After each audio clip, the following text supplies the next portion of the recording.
चिंता संतानहंतारो यत्पादाम्बुजरेणव यानां तान्निजाचार्यान् प्रणमामि मुहुर्मुहुः यदनुग्रहतो जन्तु सर्वदुःखातिगो भवेत् तमहं सर्वदा वन्दे श्रीमद्वल्लभनन्दनम् अज्ञानतिमिरान्धस्य ज्ञानाञ्जनशलाकया चक्षुरुन्मीलितं येन तस्मै श्रीगुरवे नमः नमामि हृदये शेषे लीलाक्षीराब्धिशायिनं लक्ष्मीसहस्रलीलाभिः सेव्यमानं कलानिधिं चतुर्भिश्च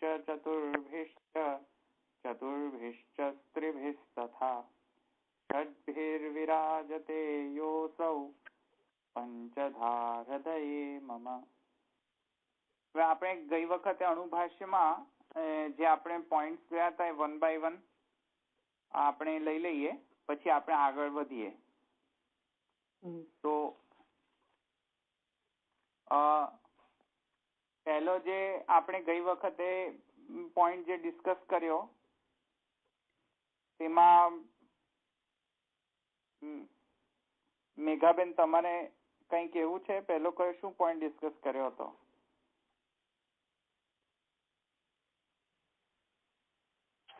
પહેલું તો આપણે પેલો શ્લોક લીધો હતો ને, મને એમાં વિશેષ કેવું નથી. આપણે જે શ્લોક લીધો હતો એમાં ના, પછી તો આપણે શ્લોક પછી તો આપણે થોડું કરાવ્યું હતું. મને ધોલભાઈ કેતા નથી ફાવતું. ઓકે, અંજનાબેન શું લીધું હતું પહેલું? પહેલું એ લીધું કે સૂત્રમાં જે સ્વલ્પાક્ષરમ અને વિશ્વતો મુક્તા છે તો તેને એક્સપાન્શન કરીને સમજવાના 4 પ્રકાર છે: વૃત્તિ, વ્યાખ્યા, વાર્તિક અને ભાષ્ય. આ પહેલો પોઈન્ટ લીધેલો. હા, અને પછી બીજો પોઈન્ટ જે છે તે આ તો ખાસ કોઈ આવ્યું નથી, એટલે પારુલબેન બીજો પોઈન્ટ શું લીધો હતો? હા, બીજો પોઈન્ટ વૃત્તિ એટલે શું એની આપણે વ્યાખ્યા જોઈ કે જ્યારે પણ સૂત્રને વર્ણન કરવાનું હોય તો સૂત્રમાં જે વિષય છે તે વિષયની બહાર અને સૂત્રમાં જે શબ્દો છે તેની બહાર કોઈ પણ ટેકનિકલ શબ્દો વાપરવાની પરમિશન નથી. એટલે સૂત્રમાં કહે છે તે જ વાત કરવી પડે અને સૂત્રમાં જે ટેકનિકલ શબ્દો છે તે જ વાપરવા પડે તો જ સૂત્ર કહેવાય. તો જ વૃત્તિ કહેવાય. વૃત્તિ હા, તો જ વૃત્તિ કહેવાય. અને પછી એમાં ઉક્ત ચિંતા ને અનુક્ત ચિંતા ને અધ્યાય ને એવું એ કહી દઉં કે બીજાને પૂછો? હા, એટલે એ બીજો બોલશે. એટલે ઈલાબેન તમે બોલો, વૃત્તિની અંદર કઈ પ્રકારની ચિંતા કરવામાં આવે છે? વૃત્તિની અંદર ઉક્ત જે છે ને તે એટલે કે એમાં જે કહેલું છે ને તેનું ચિંતન કરવામાં આવે છે, અને અનુક્ત એટલે કે જે નથી કહ્યું તેનું ચિંતન નથી કરવામાં આવતું. તેમજ અધ્યાહાર કે ઉહ પણ ન થઈ શકે. હા, એટલે શબ્દોની વિષય એમાં જે શબ્દો છે તેના વિષયની બહાર આપણે ના જઈ શકીએ. હવે એમાં જે બીજા પ્રકારનો જે સૂત્રને સમજાવવા માટેનો બીજા પ્રકારનો જે સ્ટાઇલ છે લખવાની એ કઈ છે તે આપણે કોણ બોલશે? ઈનાબેન?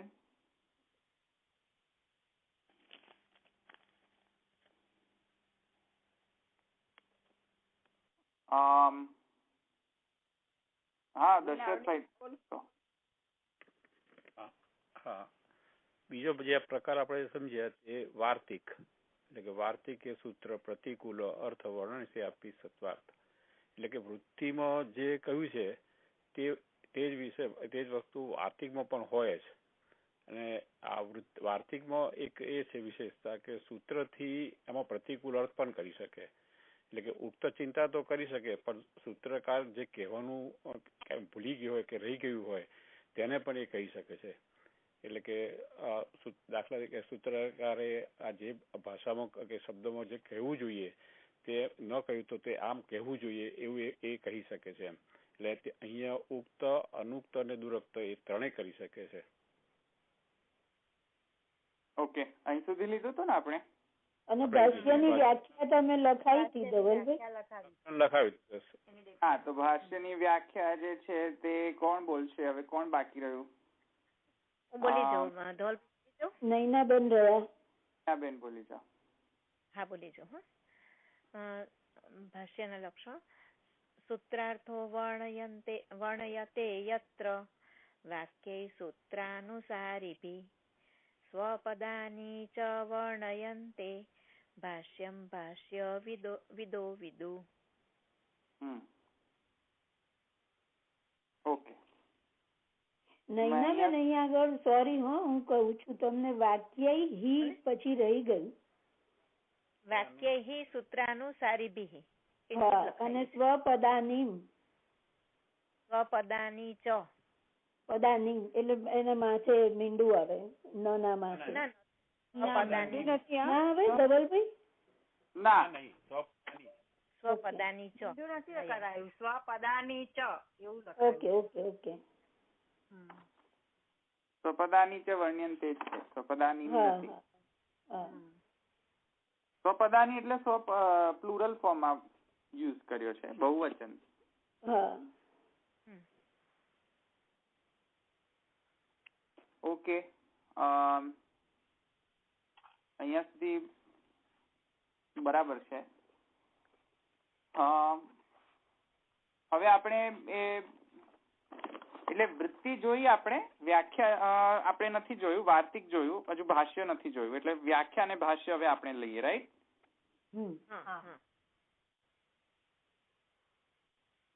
અચ્છા, હવે વૃત્તિની અંદર આપણે જોયું કે ઉક્ત ચિંતા થઈ શકે છે અને લિમિટેડ સેન્સમાં જ ઉક્ત ચિંતા થઈ શકે છે.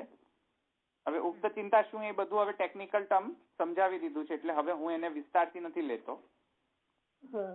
તો વૃત્તિની અંદર શું છે કે લિમિટેડ જેટલા શબ્દો છે તે યુઝ કરીને એની ઉક્ત ચિંતા કરવામાં આવે છે. એની આગળ પાછળ કાંઈ પણ વધારે કહેવામાં આવતું નથી. વાર્તિક ની અંદર શું થાય છે કે સૂત્રકારે જે કહ્યું ભૂલી ગયો, કહેવાનું ભૂલી ગયો, કે ખોટું કહેવાય ગયું, કે ઓછું કહેવાય ગયું, એ ત્રણેય પ્રકારને ક્રિટિસાઇઝ પણ કરી શકે છે વાર્તિકકાર. પણ હવે ભાષિક જે વ્યાખ્યાકાર જે છે, વ્યાખ્યા એની જે સ્ટાઇલ છે થોડી જુદી છે આ ઉપરના બે ના સ્ટાઇલ થી. ધવલભાઈ, આ ભાષ્યની વ્યાખ્યા તમે ખાલી લખાઈ છે તો એ સમજાવશો નહીં? હા, એ છેલ્લે. ઓકે. વ્યાખ્યાકારની શું રિસ્પોન્સિબિલિટી છે એ હવે આપણે જોવું કે જે સૂત્રમાં કહેવામાં આવ્યું છે તેનું વિથ ઓલ રિસ્પેક્ટ વળી પાછું તે કહી શકે છે. એટલે વૃત્તિ જેવું સ્ટાઇલ તે વૃત્તિમાં જે કહેવામાં આવ્યું છે તે કહી શકે છે વ્યાખ્યાકાર. ઉપરથી એ પણ એમ કહી શકે છે કે એકબીજાના સાથે જે રિલેવન્સ છે, એટલે આગળનો જે સૂત્ર છે પાછળના સૂત્ર સાથે કેવો સંબંધ છે, કઈ રીતે એની રિલેવન્સી છે એ પણ બતાવી શકે છે. એટલે આગળના જે સૂત્ર છે, પાછળના સૂત્ર છે અને અત્યારનો જે સૂત્ર છે તેના સાથે સંબંધ કેવો છે તે પણ વ્યાખ્યાકારની રિસ્પોન્સિબિલિટીમાં આવે છે, એ બતાવી શકે છે તે. અને જે સૂત્રમાં જે શબ્દો વાપરવામાં આવ્યા છે તે શબ્દોના બીજા કોઈ સમાનાર્થી શબ્દો હોય તો તે વાપરી શકે છે. અને તે શબ્દના એક્સપ્લેનેશનમાં જો કોઈકને ડાઉટ આવતો હોય તો શબ્દને એક્સપ્લેન પણ કરતો હોય છે તે વ્યાખ્યાકાર. એટલે આટલું બધું તે કરતો હોય છે.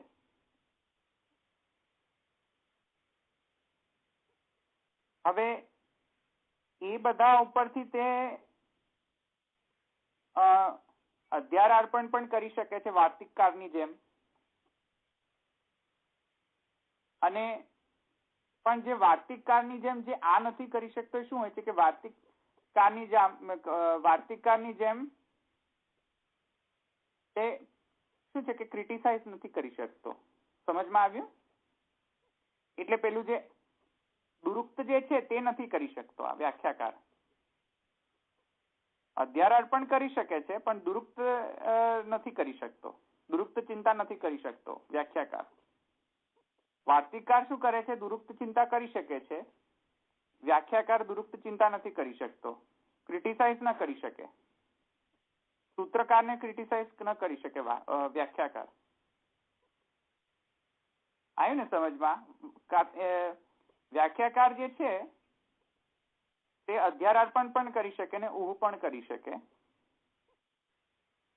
અને એને ઇલેબોરેટ પણ કરી શકે, પણ વાર્તિકકારની જેમ તે દુરુક્ત ચિંતા ન કરી શકે, પ્રતિકૂળ ન કરી શકે નહીં. હા, પ્રતિકૂળ એનો અર્થ એટલે ક્રિટિસાઇઝ ન કરી શકે એ સૂત્રકારને કે આ ભૂલી ગયો, અહીંયા થોડું ખોટું કહેવાય ગયું છે, આમ કહેવું જોઈએ, એવું બધું તે વ્યાખ્યાકાર ન કરી શકે.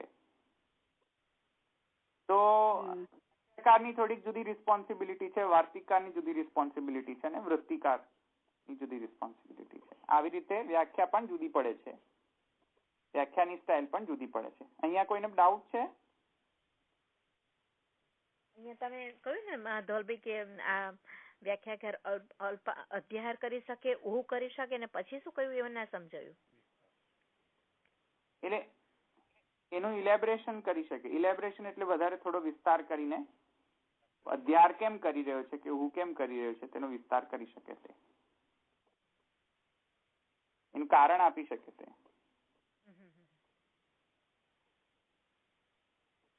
તો વાર્તિકકારની જેમ શું છે કે તે ક્રિટિસાઇઝ ન કરી શકે, પેલા સૂત્રકારને દુરુક્ત ચિંતા ન કરી શકે. સમજમાં આવ્યું ને? એ વ્યાખ્યાનો એટલે સૂત્રમાં જે શબ્દો હોય છે તેને એક્સપ્લેન કરી શકતો હોવો જોઈએ, એ કરી શકે છે. શબ્દોમાં જે કોઈ ડાઉટ આવતા હોય તો તે પણ એને એક્સપ્લેન કરતો હોય છે, તે એ બધું કરી શકે છે વ્યાખ્યાકાર. બરાબર.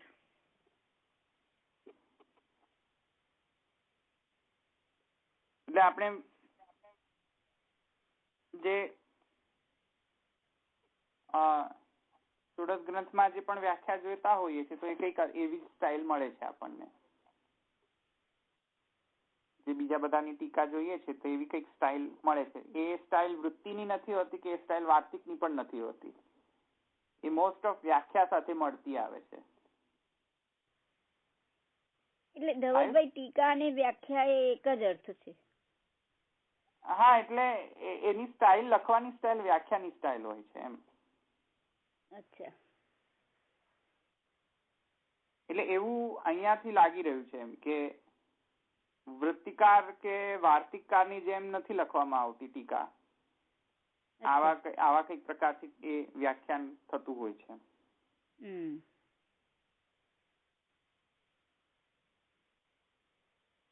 અહીંયા વ્યાખ્યા સમજમાં આવી ગઈ. સૂત્રને અનફોલ્ડ કરવા માટે વૃત્તિ, વ્યાખ્યા અને વાર્તિક એ આપણે સમજી ગયા. અહીંયા કોઈને છે ડાઉટ? કોઈને? અચ્છા, હવે ભાષ્યનો અર્થ શું છે એ હવે આપણે વધારે ડીપમાં જવું જોઈશે.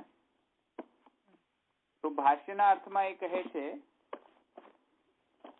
એક સેકન્ડ, ભાષ્યના અર્થમાં એ કહે છે સૂત્રાર્થો વર્ણતે યત્ર વાક્યૈ સૂત્રાનુસારીભિ સ્વપદાની ચ વર્ણ્યન્તે ભાષ્યમ ભાષ્યવિદો વિદુ ઇતિ ભાષ્ય લક્ષણમ. તો જે ભાષ્યની સ્ટાઇલ છે આ ત્રણેય કરતા થોડીક જુદી છે. કઈ રીતે? તો પહેલા ભાષ્યની જે પહેલું જે લક્ષણ છે શું છે? સૂત્રાર્થો વર્ણતે યત્ર. એટલે પહેલું લક્ષણ એ છે. પહેલું લક્ષણ એ છે કે જ્યાં સૂત્રાર્થનું વર્ણન હોય તે, એટલે સૂત્રાર્થને ક્લિયર કટ એક્સપ્લેનેશન આપતો હોવો જોઈએ કે સૂત્રનો અર્થ શું છે. પહેલા સૂત્રાર્થો વર્ણતે યત્ર, ક્લિયર કટ એક્સપ્લેનેશન, સૂત્રનો અર્થ આપવો જોઈએ. પહેલામાં પહેલું તો એની પહેલી રિસ્પોન્સિબિલિટી એ હોવી જોઈએ ભાષ્યકારની.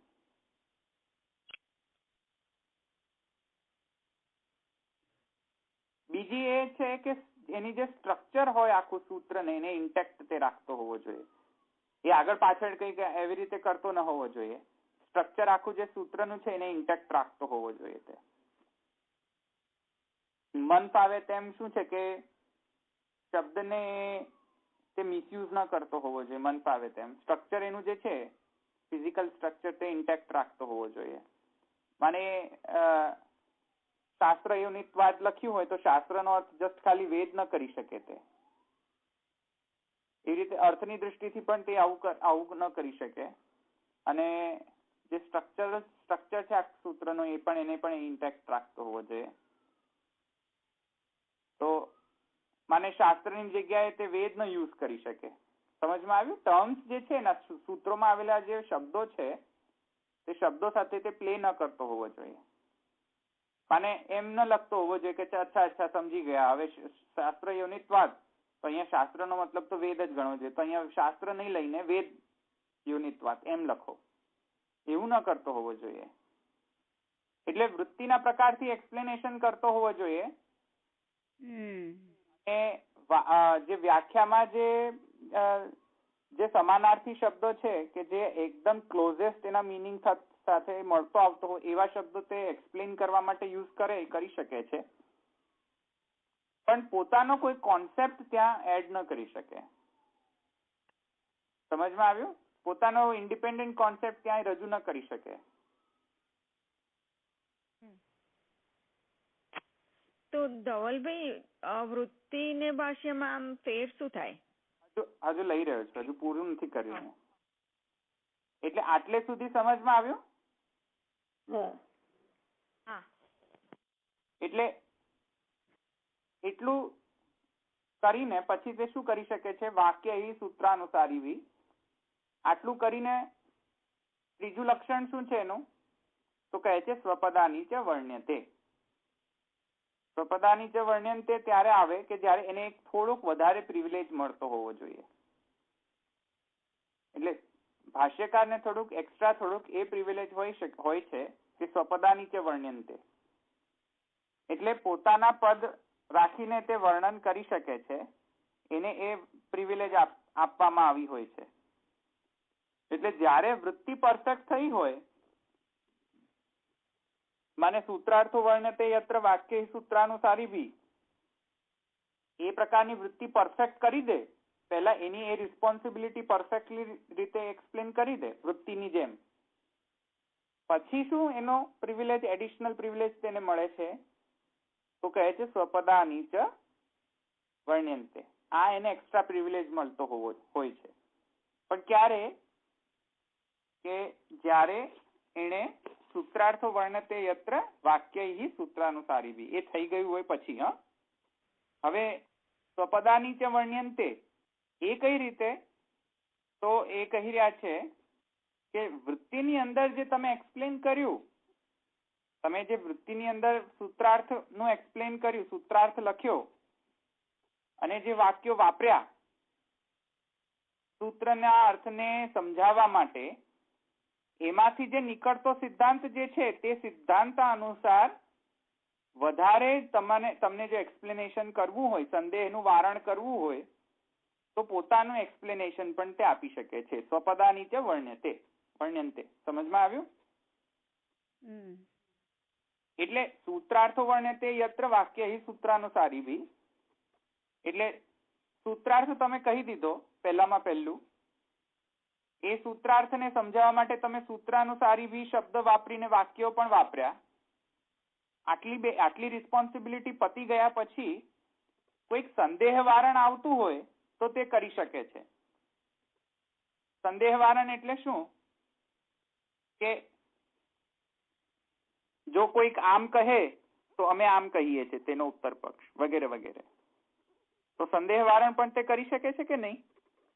સંદેહ વારણ જે છે કઈ રીતે કરશે? કારણ કે જો સંદેહ વારણ સૂત્રાર્થો વર્ણતે યત્ર વાક્ય સૂત્રાનુસારી ભી એટલાથી જો કરવાનું છે તો એનાથી સંદેહ વારણ નહીં થઈ શકે. એને જરા એક એક્સ્ટ્રા પ્રિવિલેજ મળવો હોવો જોઈએ ને. સમજમાં આવે? એક્સ્ટ્રા પ્રિવિલેજ કેવી રીતે મળશે? સ્વપદાની ચ વર્ણ્યંતે, પોતાના શબ્દ પણ અંદર ઉમેરી શકે છે. કેમ, કઈ રીતે? એનું પણ પાછી રિસ્ટ્રિક્શન છે. પોતાના શબ્દ જેમના તેમના યુઝ ન કરી શકે, કે એમને અર્થની દૃષ્ટિકોણથી તે એવી રીતે મૂકી ન શકે ભાષ્યમાં. તો એ કેમ? કારણ કે જે વૃત્તિમાં જે અર્થ સમજાવ્યો છે એને, જે સૂત્રાર્થ નીકળી રહ્યો છે એ અર્થને જ અનુસરતો સ્વપદાની હોવું જોઈએ. સમજમાં આવ્યું? અને એ સ્વપદાની જે છે, સ્વપદાની એટલે સ્વપદો એટલે કે પોતાની ઇન્ડિપેન્ડન્ટ પણ એક્સપ્લેનેશન તે આપી શકે છે.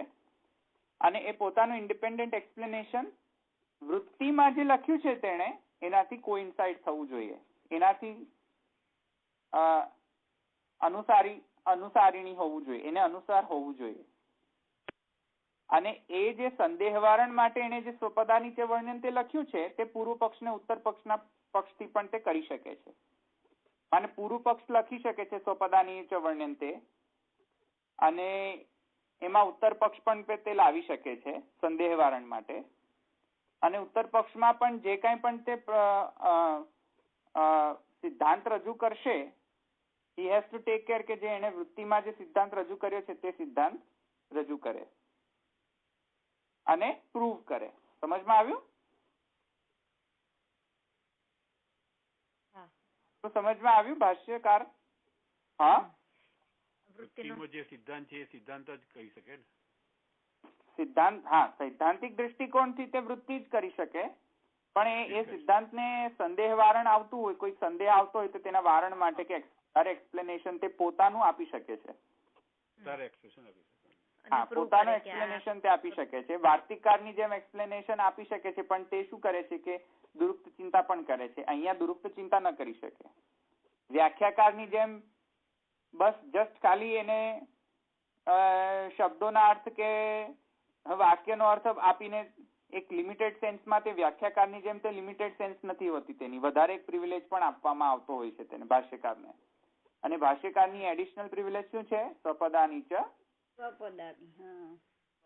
ચ વર્ણ્યંતે. આ એક એડિશનલ પ્રિવિલેજ ભાષ્યકારને આપવામાં આવતું હોય છે. વૃત્તિકારને આટલી બધી એડિશનલ પ્રિવિલેજીસ નથી આપવામાં આવતા. વાર્તિકકારને એટલી બધી પ્રિવિલેજ આપવામાં આવતી હોય છે કે કદાચ દુરુક્તની પણ ચિંતા કરી દેતો હોય છે. વ્યાખ્યાકારને પણ લિમિટેડ સેન્સમાં પ્રિવિલેજીસ આપવામાં આવતા હોય છે. ભાષ્યકારને, જે સૂત્રકાર છે તેને અનુસારીણી ઘણી બધી પ્રિવિલેજીસ આપવામાં આવતી હોય છે. એટલે આમાં એ પોતે જ સંદેહ કરે અને પોતે જ ઉત્તર આપે એમ? હા, કરી શકે છે. સંદેહ વારણ માટે તે કરી શકે છે. પોતે ઉત્તર પક્ષ આપી શકે છે અને પોતે જ પૂર્વ પક્ષ આપી શકે છે અને પોતે જ ઉત્તર પક્ષ પણ આપી શકે છે. એટલે કોઈ વાર એવું કે છે ને કે કોઈ આમ કહે તો એનો આવો અર્થ આવી રીતે થાય એમ. હા, બીજાઓની પૂર્વ શંકાનું કોઈ નિરસન એ કરી શકે ને. હા, બીજાઓની કે પોતાની, પણ સંદેહ વારણ માટે તે થવું જોઈએ. પછી એના કારણે શું છે કે સિદ્ધાંત અલગ ન થઈ જતો હોવો જોઈએ. જેને વૃત્તિ સિદ્ધાંત રજૂ કર્યો છે તે વૃત્તિનો સિદ્ધાંત જે છે તે જયારે પોતાનો સ્વપદાની એડ કરતો હોય ત્યારે ચેન્જ ન થઈ જતો હોવો જોઈએ એમ. હું એમ કઉ છું ધવલભાઈ કે જે આ દુરુક્તોની જે એ છે એ ખાલી વાર્તિકને જ છે. આપણે વ્યાખ્યાકાર પણ ના કરી શકે અને ભાષ્યકાર પણ ના કરી શકે, એવું થયું ને તો પછી? યસ, હોય એમ કહેવા જતી હતી. એટલે દરેક સૂત્રમાં આ ચાર હોય જ એવી રીતે એ લોકો એક્સપ્લેનેશન આપતા હોય, વૃત્તિ પણ કરી હોય. ડિપેન્ડ. જરૂરી નથી ને, જરૂરી નથી કે ચારે ચાર વસ્તુ થવી જ જોઈએ. રાઈટ. એટલે કોઈ આમાં જે વિવરણ અને પ્રદીપ ને બધું છે તો એ પણ એનાથી પણ સૂત્રને અનફોલ્ડ કરી શકાય? એ તો જસ્ટ નામ છે. ઓકે. વિવરણ પ્રદીપ એવું છે ને નામ, એટલે મને ખબર નહીં એ પાછા એના બીજા પ્રકાર છે કે શું? ના, એ જસ્ટ નામ છે. એ આવીશું એની ઉપર. ઓકે. કેટલા ઉપલબ્ધ છે તે આપણે એના પર આવીશું. પણ લખવાની જે સ્ટાઇલ છે એ આ ચારમાં કોઈક ફોલ કરી શકે એમ. સૂત્રને એક્સપ્લેન કરવું હોય તો આ 4 સ્ટાઇલ થી થઈ શકે છે. તો મહાપ્રભુજીએ કઈ સ્ટાઇલ થી કર્યું છે આ સૂત્રનું એક્સપ્લેનેશન? ભાષ્ય. ભાષ્ય. અચ્છા, હવે એમને કીધું એટલે હવે હું એક સવાલ કહું ધવલભાઈ? હા બોલો.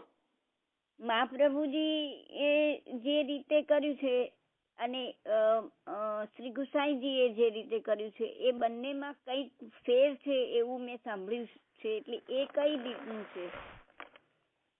સ્ટાઇલની તરીકે કોઈ ચેન્જ નથી. સ્ટાઇલ ભાષ્યની જ સ્ટાઇલ છે. ના પણ એટલે એમાં એમ કે હવે હું ઉલટું સુલટું બોલતી હોઉં તો માફ કરજો, પણ મહાપ્રભુજી એ સૂત્રમાં ભાગવત શોધે છે અને શ્રી ગુસાઈજી ભાગવતમાં સૂત્ર શોધે છે કે ઉલટ સુલટ, પણ એવું કઈક છે ને? હા, એ અર્થની દ્રષ્ટિથી છે. હું બરાબર બોલી? એ બરાબર બોલ્યા છો. અચ્છા, પણ એને આને સાથે કોઈ લેવા દેવા નથી. આમાં એટલે ભાષ્ય તો બંને એક સરખી રીતે જેમ આપણે સમજ્યા એ રીતે જ કરેલું છે. યસ. સ્ટાઇલ લખવાના સ્ટાઇલ પ્રમાણે તો આ રીતે કરેલું છે. અચ્છા. ભાવ જે બિહાઇન્ડ ચાલતો હોય, જે સ્વપદાની જે વર્ણ્યંતે છે એમાં જે સ્વપદાની જે છે એ ભાગવતનો વધારે હોય અને બીજા ગ્રંથોનો ઓછો હોય તો એવો ભાવ આવી શકે છે કે ભાગવતમાં એ શોધી રહ્યા છે. અને તો એ રીતે આપણને ખબર પડે છે કે રેફરન્સીસ શું આપી રહ્યા છે સ્વપદાનીમાં. એનાથી આપણે એમના ભાવની સેન્સ આવતી હોય છે થોડી, કે એમના મનમાં કયો ભાવ ચાલતો હશે આ લખવા પાછળ. એટલે એ સ્ટાઇલ થી થોડોક ડિફરન્સ છે બંનેના સ્ટાઇલમાં. પણ આમ લખવાની જે સ્ટાઇલ છે તે તો ભાષ્યની જ સ્ટાઇલ છે. અચ્છા, એટલે એમાં આ 4 માંથી કઈ સ્ટાઇલ છે? એમની વ્યાખ્યા કહેવાય કે શું કહેવાય એને? ભાષ્ય કહેવાય. એટલે આ બધું 4 વસ્તુ આવી ગયેલી છે એમ? ના. ભાષ્ય કરતા વ્યાખ્યા જુદી છે, વ્યાખ્યા કરતા વાર્તિક જુદું છે, અને વાર્તિક કરતા વૃત્તિ. એટલે જ હું પૂછી રહી છું. તો પછી શું કહેવાય? ભાષ્ય કહેવાય એને. અચ્છા, ભાષ્ય. હા, હમણાં જે સમજાય એટલે ઇન્ડિપેન્ડન્ટ ભાષ્ય જ. એમાં પછી વૃત્તિ તો આવે જ છે ને? પણ હા, ભાષ્યની અંદર વૃત્તિ આવે છે, પણ ભાષ્યની અંદર વૃત્તિ ઉપરથી વધારે પણ હોય છે ને. હા, અચ્છા. એટલે ભાષ્ય કહે છે આપણે એને. પછી વૃત્તિને એકલું નથી કહી શકતા આપણે એને. ઓકે.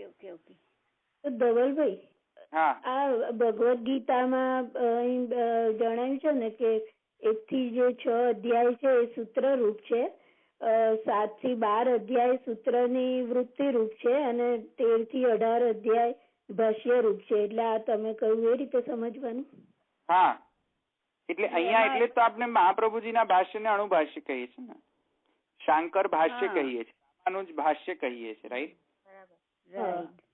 એને આપણે એમ નથી કહેતા કે રામાનુજાચાર્યજીની વૃત્તિ, સૂત્ર વૃત્તિ એમ નથી કહેતા, કે સૂત્ર એમ નથી કહેતા, કે સૂત્ર વ્યાખ્યા એમ નથી કહેતા.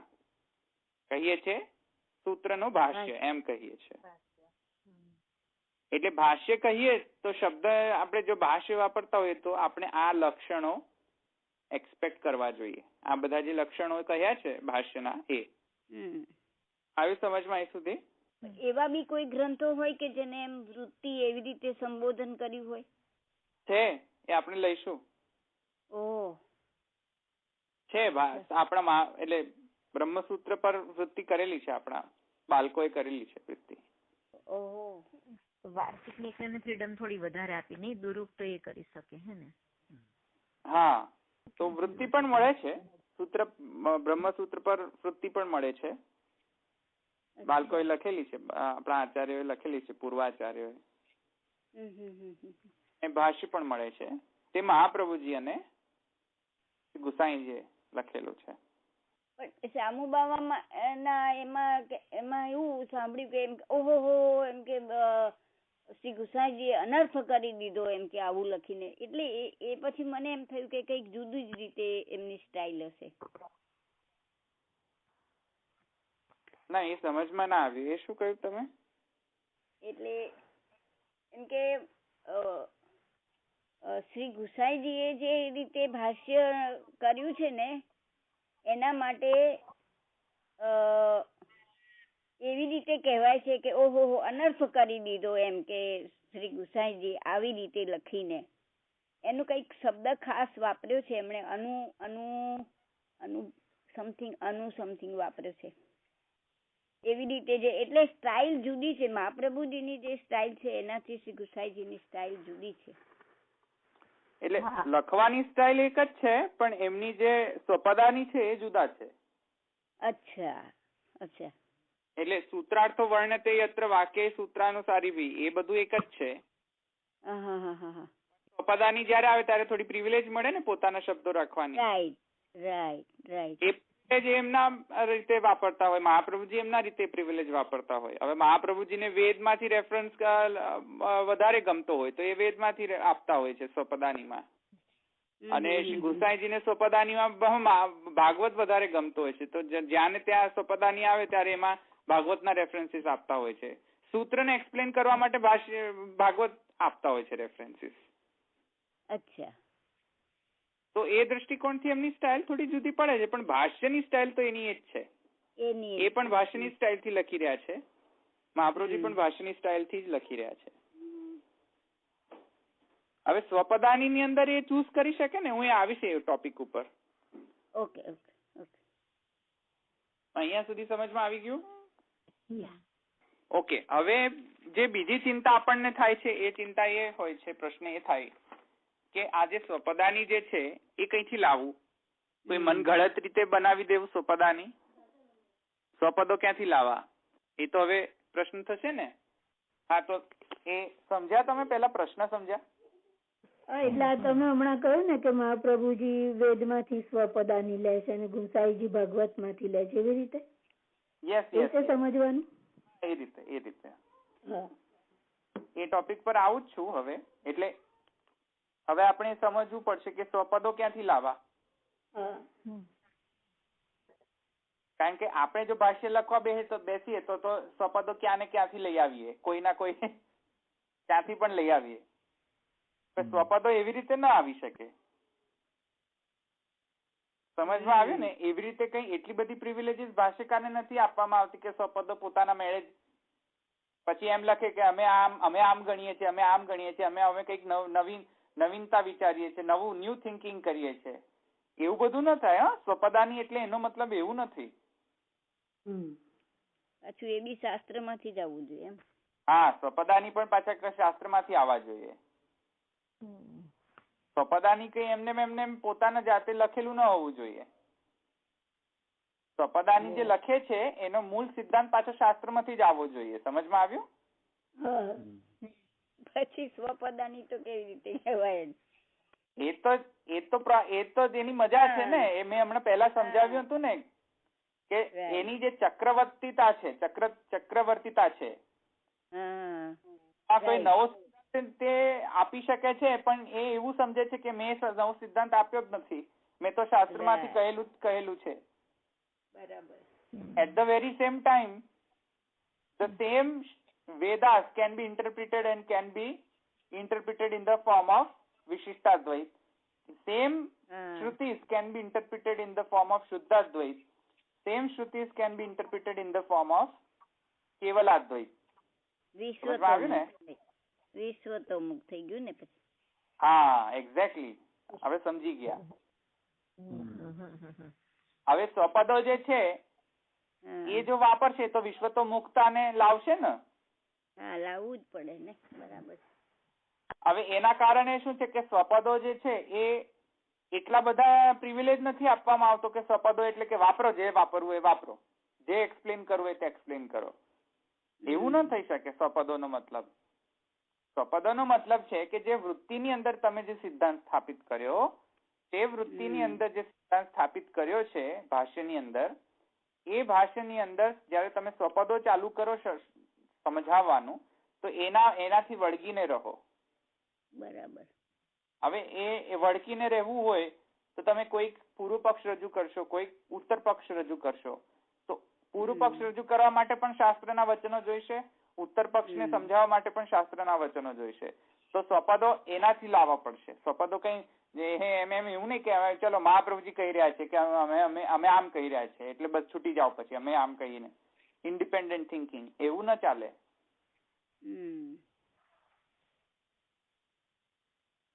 તો એ સ્વપદો ક્યાંથી લાવશો?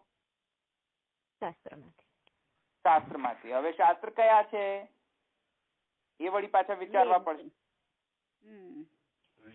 વેદ, ભગવત, શાસ્ત્ર એટલે વેદ, ભગવત એ બધું આવે, ગીતા બધું. હા, એટલે વેદાહ શ્રી કૃષ્ણ વાક્યાની વ્યાસસૂત્રૈવહિ સમાધિ ભાષા વ્યાસસ્ય પ્રમાણમ તચ્ચતુષ્ટયમ.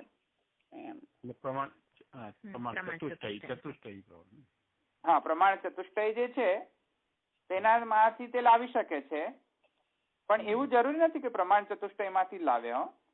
બીજામાંથી પણ તે લાવી શકે છે. એ પુરાણ ન ગણાય? હા, પુરાણ ન ગણાય? હા, ગણાય ને. હા, ભાષા વ્યાસસ્ય છે ને. વ્યાસની સમાધિ ભાષામાં તો ઘણા બધા આવે છે, ઇતિહાસ પણ આવે છે.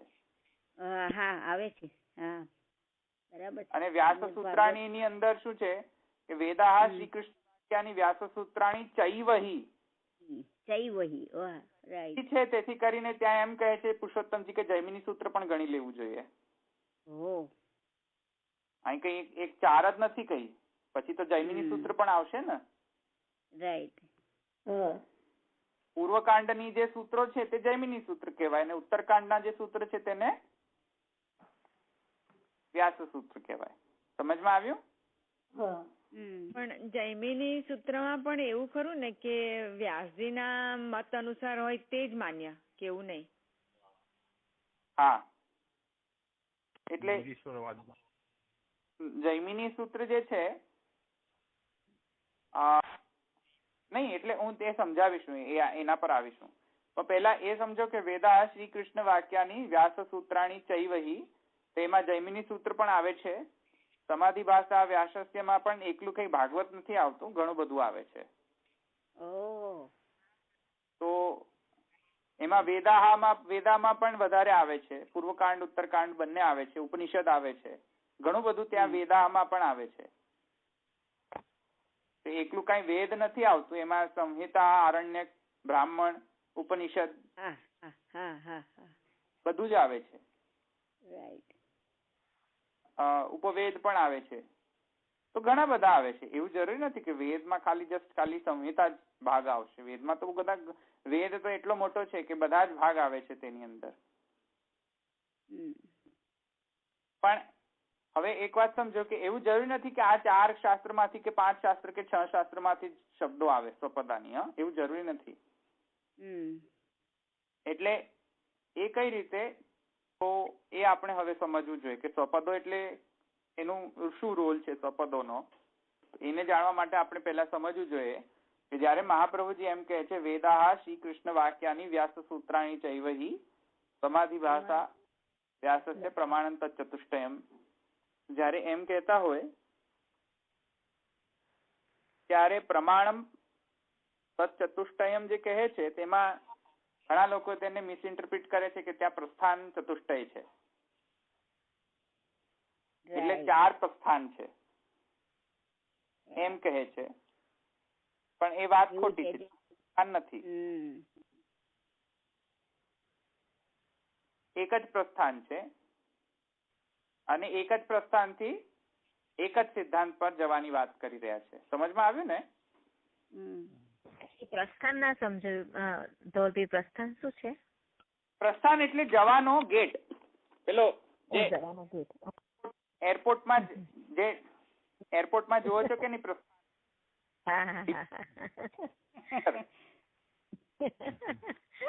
જોજો નૈનાબેન, બરાબર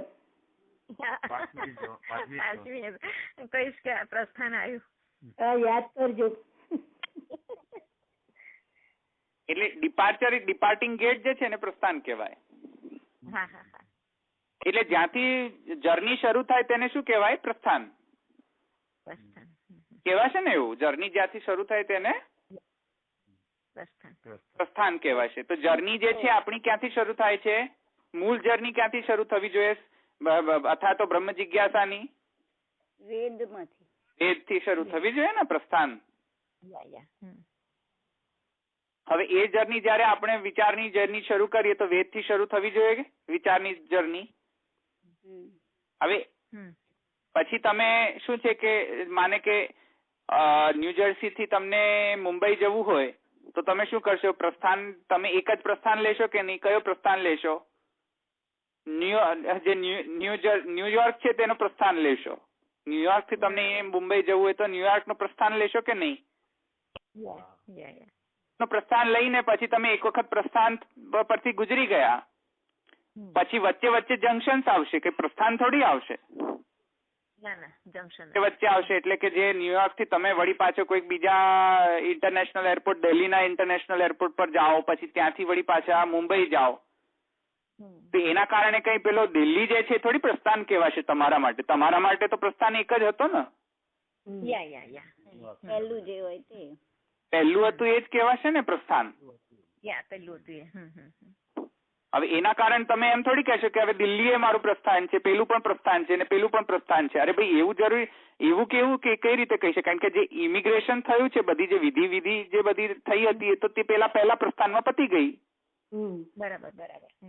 પછી બધું પ્રસ્થાન કેવું બધું ચેકિંગ થશે હા તમારું. તો એ બધી વિધિ પતી ગઈ છે. હવે બીજી એ બધી વિધિને રિપીટ કરવાની શી જરૂર છે? પ્રસ્થાન જે છે એ તો એક જ છે ને. એવી રીતે અહીંયા પણ પ્રસ્થાન એક જ છે. પ્રસ્થાન વેદ જ છે. વેદથી પ્રસ્થાન શરૂ થાય છે. મને વિચારની જે જર્ની છે એ વિચારની જર્ની શરૂ ક્યાંથી થાય છે? વેદથી થાય છે.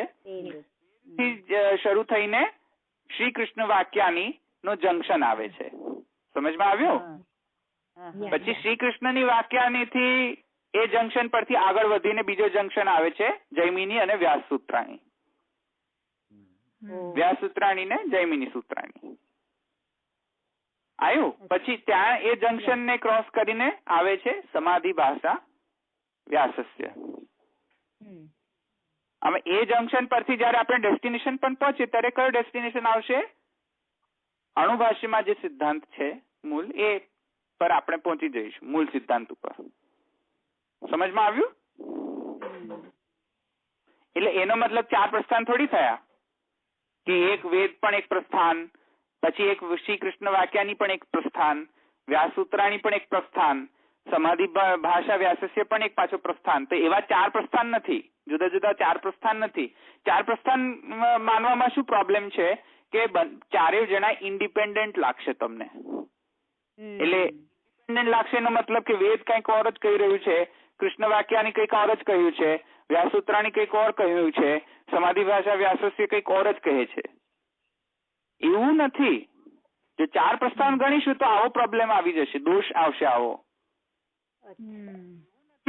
કે આ શ્રી કૃષ્ણ વાક્યાની કંઈક ઓર જ કહે છે, વ્યાસ સૂત્રાણી કંઈક ઓર જ સિદ્ધાંત કહે છે, સમાધિ ભાષા વ્યાસસ્ય કંઈક ઓર જ સિદ્ધાંત કહે છે અને વેદ કંઈક ઓર કહે છે. તો એ બધા 4 જણ ઓર બધું કંઈક બીજું જ કહેતા હોય તો એવો કઈ આપણો સિદ્ધાંત નથી, એવું કઈ આપણે મહાપ્રભુજી નથી માનતા. આ એક વાક્ય કહેવાય ને, એક વાક્યતા કહેવાય ને આને. હા, એટલે એક વાક્યતા મહાપ્રભુજીને કન્સિડરેશનમાં છે. સમજમાં આવે ને? એટલે પ્રસ્થાન 4 નથી, પ્રસ્થાન એક જ છે. 4 પ્રસ્થાન ગણીશું તો આ પ્રોબ્લેમ આવશે. 4 પ્રસ્થાન ન ગણી શકાય ને. કારણ કે 4 પ્રસ્થાન ગણીશું તો ચલો વેદ ને કેન્સલ કરો, ખાલી શ્રી કૃષ્ણ વાક્યાની સમજો તો એ નહીં સમજમાં આવે.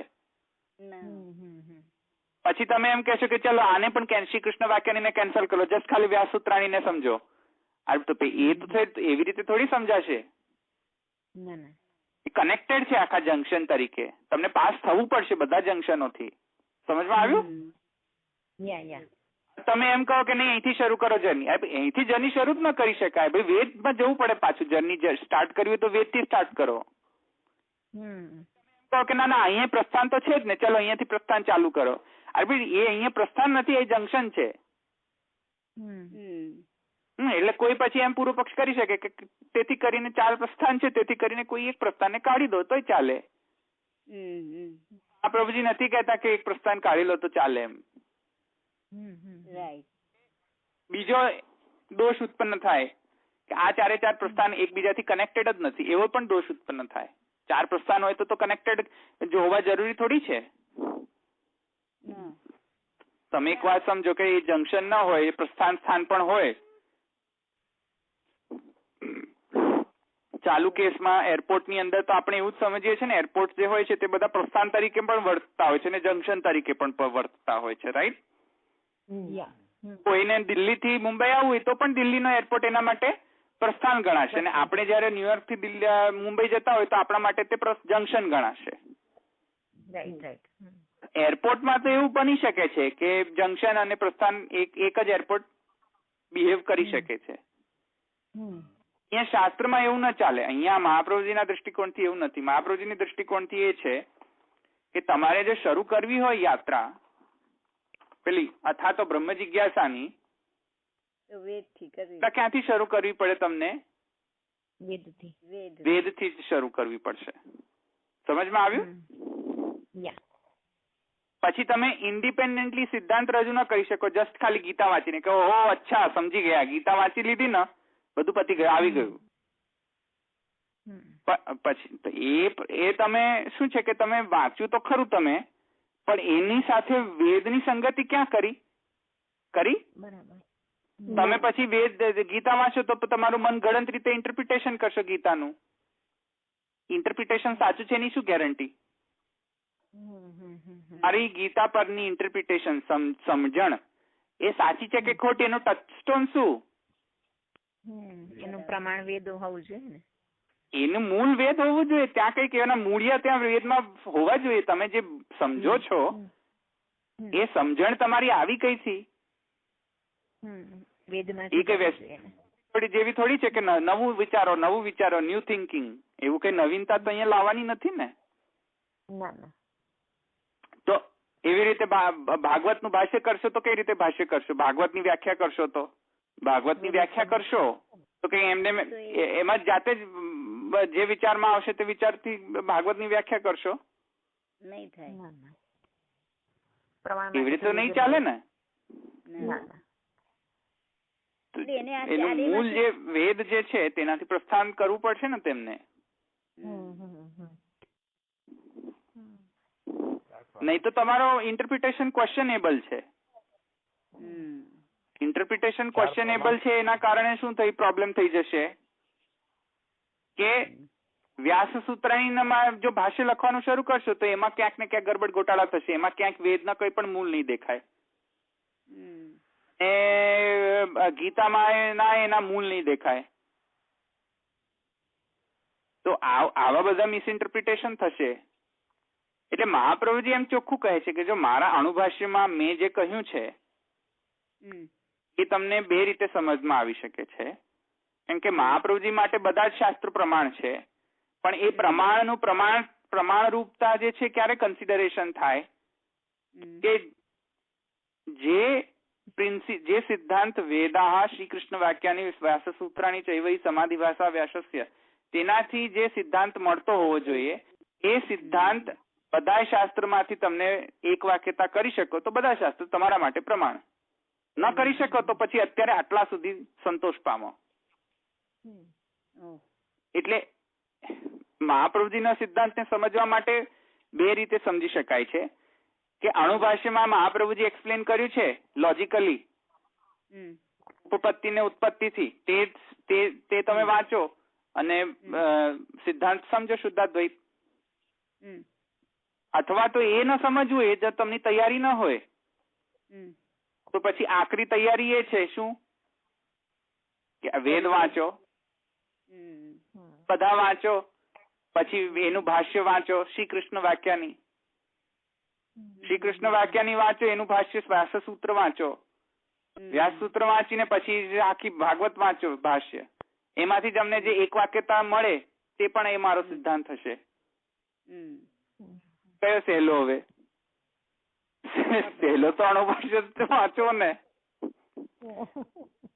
એટલા બધા પ્રસ્થાનથી ગુજરવા કરતા મહાપ્રભુજી બે કહે છે કે જો તમને તમારી જાતે એફર્ટ લગાવવા હોય તો એફર્ટ લગાવો,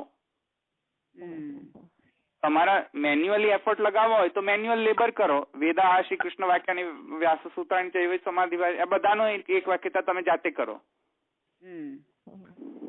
અથવા તો ન કરવું હોય તો મારો સિદ્ધાંત તમે વાંચી લો અણુભાષ્યમાંથી, તૈયાર કરીને આપી છે એ વાંચી લો. અને તમને જો જાતે કરવું હોય તો જાતે કરો. આ આખા ચારેયનો એક વાક્યતા કરશો તો મારા અણુભાષ્યમાં સિદ્ધાંત મળી જશે.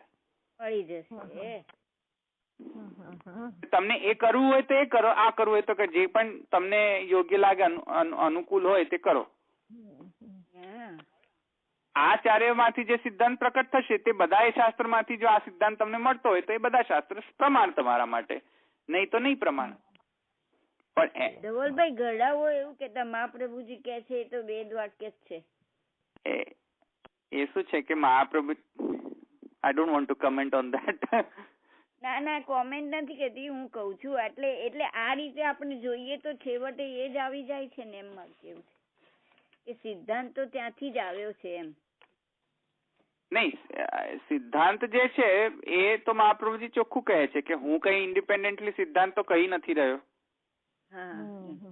એ તો મહાપ્રભુજી એમ જ કહે છે, એ તો ચોખવટ કરી દીધી ને. વેદા શ્રી કૃષ્ણ વાક્યાની વ્યાસ સૂત્રાણી ચૈવ સમાધિ ભાષા વ્યાસસ્ય પ્રમાણં તચ્ચતુષ્ટયમ ઉત્તરમ પૂર્વ સંદેહ વારકમ. તો એમાં તો મહાપ્રભુજી ક્લેરિફાય કરે જ છે કે મારા શબ્દ પ્રમાણ છે એવું જરૂરી નથી. અહીંયા તો હું જે કહી રહ્યો છું તે કયા બેઝિસ પર કહી રહ્યો છું? વેદા શ્રી કૃષ્ણ વાક્યાની એના બેઝિસ પર હું બધું કહી રહ્યો છું. એટલે એમાં બધાય શાસ્ત્ર પ્રમાણ છે. અને એમાં જો બધાય શાસ્ત્ર ન વાંચવા હોય, કારણ કે બધા શાસ્ત્ર વાંચશો ક્યારે તમે? બધાય શાસ્ત્ર વાંચીને તમે સિદ્ધાંત છેલ્લે ન આવો તો કરશો શું? તો મહાપ્રભુજી કે અચ્છા ચલો વારું, યા તો તમે આ 4 શાસ્ત્રની એક વાક્યતા કરીને આપો, યા તો મારું અણુભાષ્ય વાંચી લો. હવે અણુભાષ્ય ન વાંચવું હોય તો પછી ક્યાં જાય મહાપ્રભુજી? હવે આ ભાષ્ય ની વંચાતું હોય એ વંચાતું નથી અત્યારે તો. જોકે તો આપણે તત્વાર્થ દીપ નિબંધ આપણે કરતા હોઈએ છીએ. ચાલો એ ન વાંચવું હોય તો નિબંધ એટલીસ્ટ સારી રીતે વાંચો. પણ પછી નિબંધ વાંચો અને પછી તેમાં પછી મહાપ્રભુજીને પ્રશ્ન કરો કે આ કેમ અહીંયા આવું કહ્યું, તો પછી તો શું થાય? હવે મહાપ્રભુજી તમને તો સાર આપી રહ્યા છે, પછી તમે એમ કહો કે નહીં એમાં શું પછી પ્રમાણ વાક્યતા. તો પછી મહાપ્રભુજીએ જે બધી પ્રોસેસ કહી છે એ પ્રોસેસ કરો. તમને જો નિબંધમાં જ વિશ્વાસ ન બેસતો હોય તો. એટલે શું છે, ગેર પુષ્ટિ માર્ગીય છે તેમને નિબંધ વંચાવો તો કશી ખબર ન પડે. એને તો શું કેવું જોઈએ કે અચ્છા ચલ ઠીક છે, મહાપ્રભુજી પર વિશ્વાસ નથી ને નિબંધ પર વિશ્વાસ નથી, ચલ તો પછી વેદા વાંચવાય. પહેલા તો વેદ વાંચ, ચલ પછી શ્રી કૃષ્ણ વાક્યાની વાંચ, પછી વ્યાસ સૂત્ર વાંચ, પછી સમાધિ ભાષા વ્યાસસ્ય વાંચ. ચલ પછી એની એક વાક્યતા કરીને મને બતાવો. હા, એની એક વાક્યતા આ સિદ્ધાંત છે કે નહીં એ તમે ટેલી કરીને જોઈ લો. હવે એ કરવા બાય તો એની જિંદગી પૂરી થઈ જાય.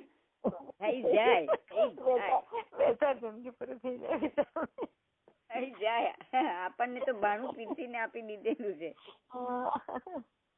એ ચારેય પૂરા ના થાય જિંદગીમાં તો એ એક ઇન્ટરપ્રિટેશન સ્ટાઇલ છે. બીજી ઇન્ટરપ્રિટેશન એ કહે છે કે ભાઈ મારું અણુભાષ્ય વાંચી લે, ચલ તને એ બધું ન કરવું હોય તો અણુભાષ્ય વાંચી લે. હવે અણુભાષ્ય વાંચવામાં તને જો વિશ્વાસ ન બેસતો તો ક્યાં જાય માણસ? પછી હવે આચાર્ય આનાથી વધારે શું કરી શકે? યા તો એમ કહી શકે કે ચલ આની એક વાક્યતા કરીને આપી દે મને, તું જાતે કરી દે. તારે ન કરવું હોય તો હું કરી દઉં તારા માટે. એના પર પછી મારા પર જ વિશ્વાસ ન રાખતો હોવો જોઈએ તો પછી તું જાતે કરી લે.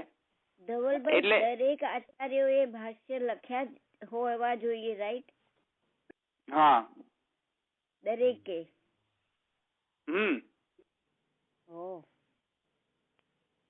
એટલે આવા ચાલુ ખાતાના ભાષ્ય નહીં, અત્યારના જે બધા ભાષ્ય લખે છે એમને ચાલુ ખાતાથી એવા ભાષ્ય નહીં. અત્યારે બી લખાતા હોય છે એમ? હા, લખતા હોય છે, એમને પોતાના મનગળંત રીતે લખતા હોય છે, પણ એવા ભાષ્ય નથી. આવા જે સૂત્રાર્થ વર્ણ્યતે યત્ર વાક્ય સૂત્રાનુસારી સ્વપદાની ચ વર્ણ્યતે યત્ર ભાષ્યમ ભાષ્ય વિદો વિદો, એ પ્રકારથી લખતો હોવો જોઈએ તે. અને 4 પ્રમાણથી 4 પ્રસ્થાન નથી, પ્રસ્થાન એક જ છે.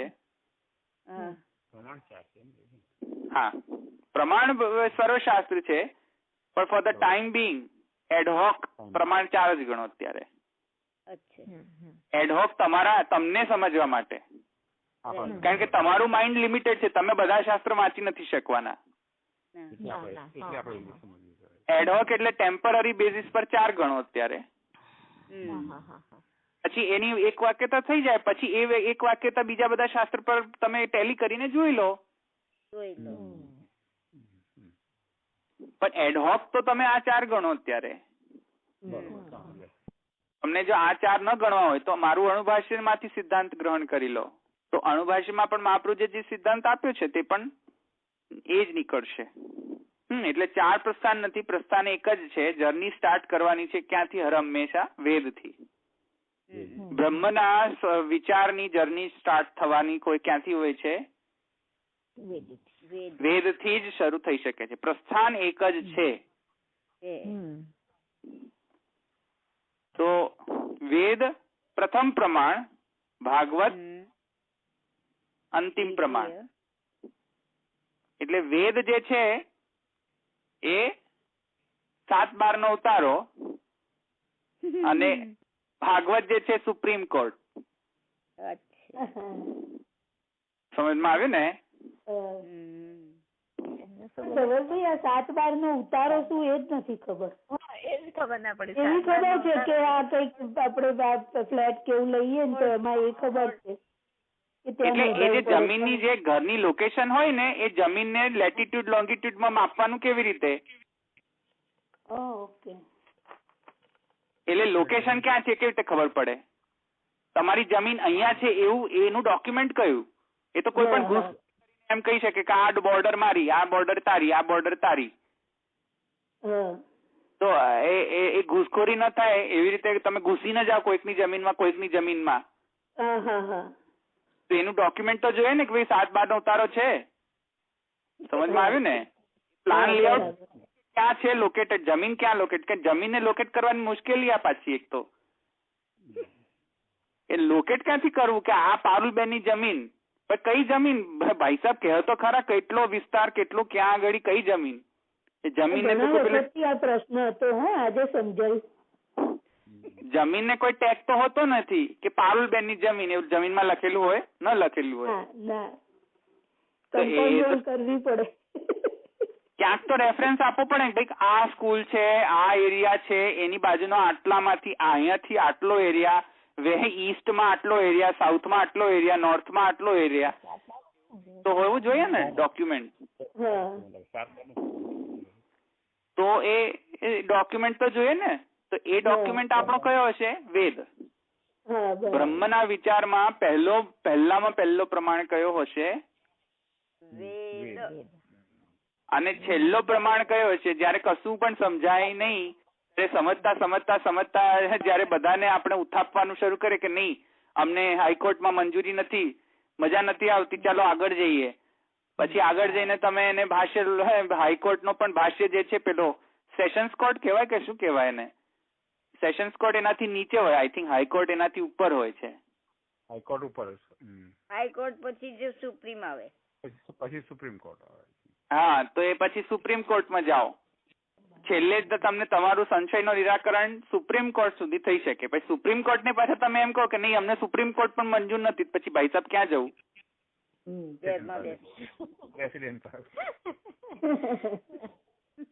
પછી તો સાક્ષાત ભગવાન આવીને કહે, પ્રેસિડેન્ટ આવીને કહે ભાઈ સાહેબ માનો હવે. તો જ્યુડિશિયરી સિસ્ટમ જો આવી હોય તો આપણા પ્રમાણની પણ સિસ્ટમ આવી છે કે પ્રથમ વેદ પ્રમાણ, અંતિમ પ્રમાણ સુપ્રીમ કોર્ટ. કોણ? ભાગવત. જેમ જ્યુડિશિયરી સિસ્ટમ. ધવલભાઈ, હા, શ્રીમદ ભાગવત તો માત્ર આપણા માટે ને. વોટ યુ મીન આપણા માટે? એટલે પુષ્ટિ માર્ગીઓ માટે આપણે જે માનીએ છીએ કે શ્રીમદ ભાગવત ગ્રંથ એ આપણું સુપ્રીમ કોર્ટ છે એમ. હા, મહાપ્રભુજી, રાઈટ, મહાપ્રભુજીના હિસાબથી એ છે. આ વ્યવસ્થા મહાપ્રભુજી પ્રપોઝ કરી રહ્યા છે, રાઈટ. હા, એટલે મહાપ્રભુજી આ પ્રપોઝ કરેલું છે કે આપણા માટે જે ફર્સ્ટ પ્રમાણ વેદ હોવું જોઈએ ને અંતિમ પ્રમાણ ભાગવત હોવું જોઈએ. શ્રીમદ ભાગવત હોવું જોઈએ. મતલબ એમ નથી કે મહાપ્રભુજી બે પ્રસ્થાન કહી રહ્યા છે. સમજમાં આવ્યું છે ને કેમ નહીં? હવે એટલે તમે પેલું જ્યુડિશિયરી સિસ્ટમમાં તમે જો ન્યાય મળવો હોય તો તમે પહેલા ક્યાંથી શરૂ કરશો? જમીનની કોઈ પણ ડિસ્પ્યુટ રિઝોલ્વ કરી હોય તો પહેલા 7/12 નો ઉતારો તો જોઈશે કે નહીં? ડોક્યુમેન્ટ પ્રમાણ તો જોઈશે કે નહીં? તો વેદનો વાક્ય વગર તમે જો હાઈકોર્ટમાં જશો તો હાઈકોર્ટ કહે છે કે ભાઈ એમને એમ ક્યાંથી ચાલી આવ્યા, જાઓ વેદનો વાક્ય લઈ આવો, પેલા જાઓ ફૂટો અહીંયાથી.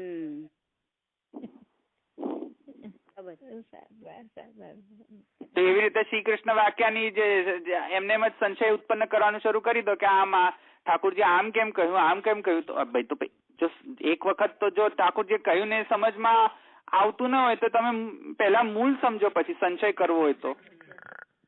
અને જો સંશય ન કરો અને તમને સમજવું હોય તો ઠીક છે, તમે એનાથી આગળ વધો. એટલે શ્રી કૃષ્ણ વાક્યાનીમાં જો સંદેહ થાય તો ક્યાં જશો? વ્યાસ સૂત્રાણીમાં જશો.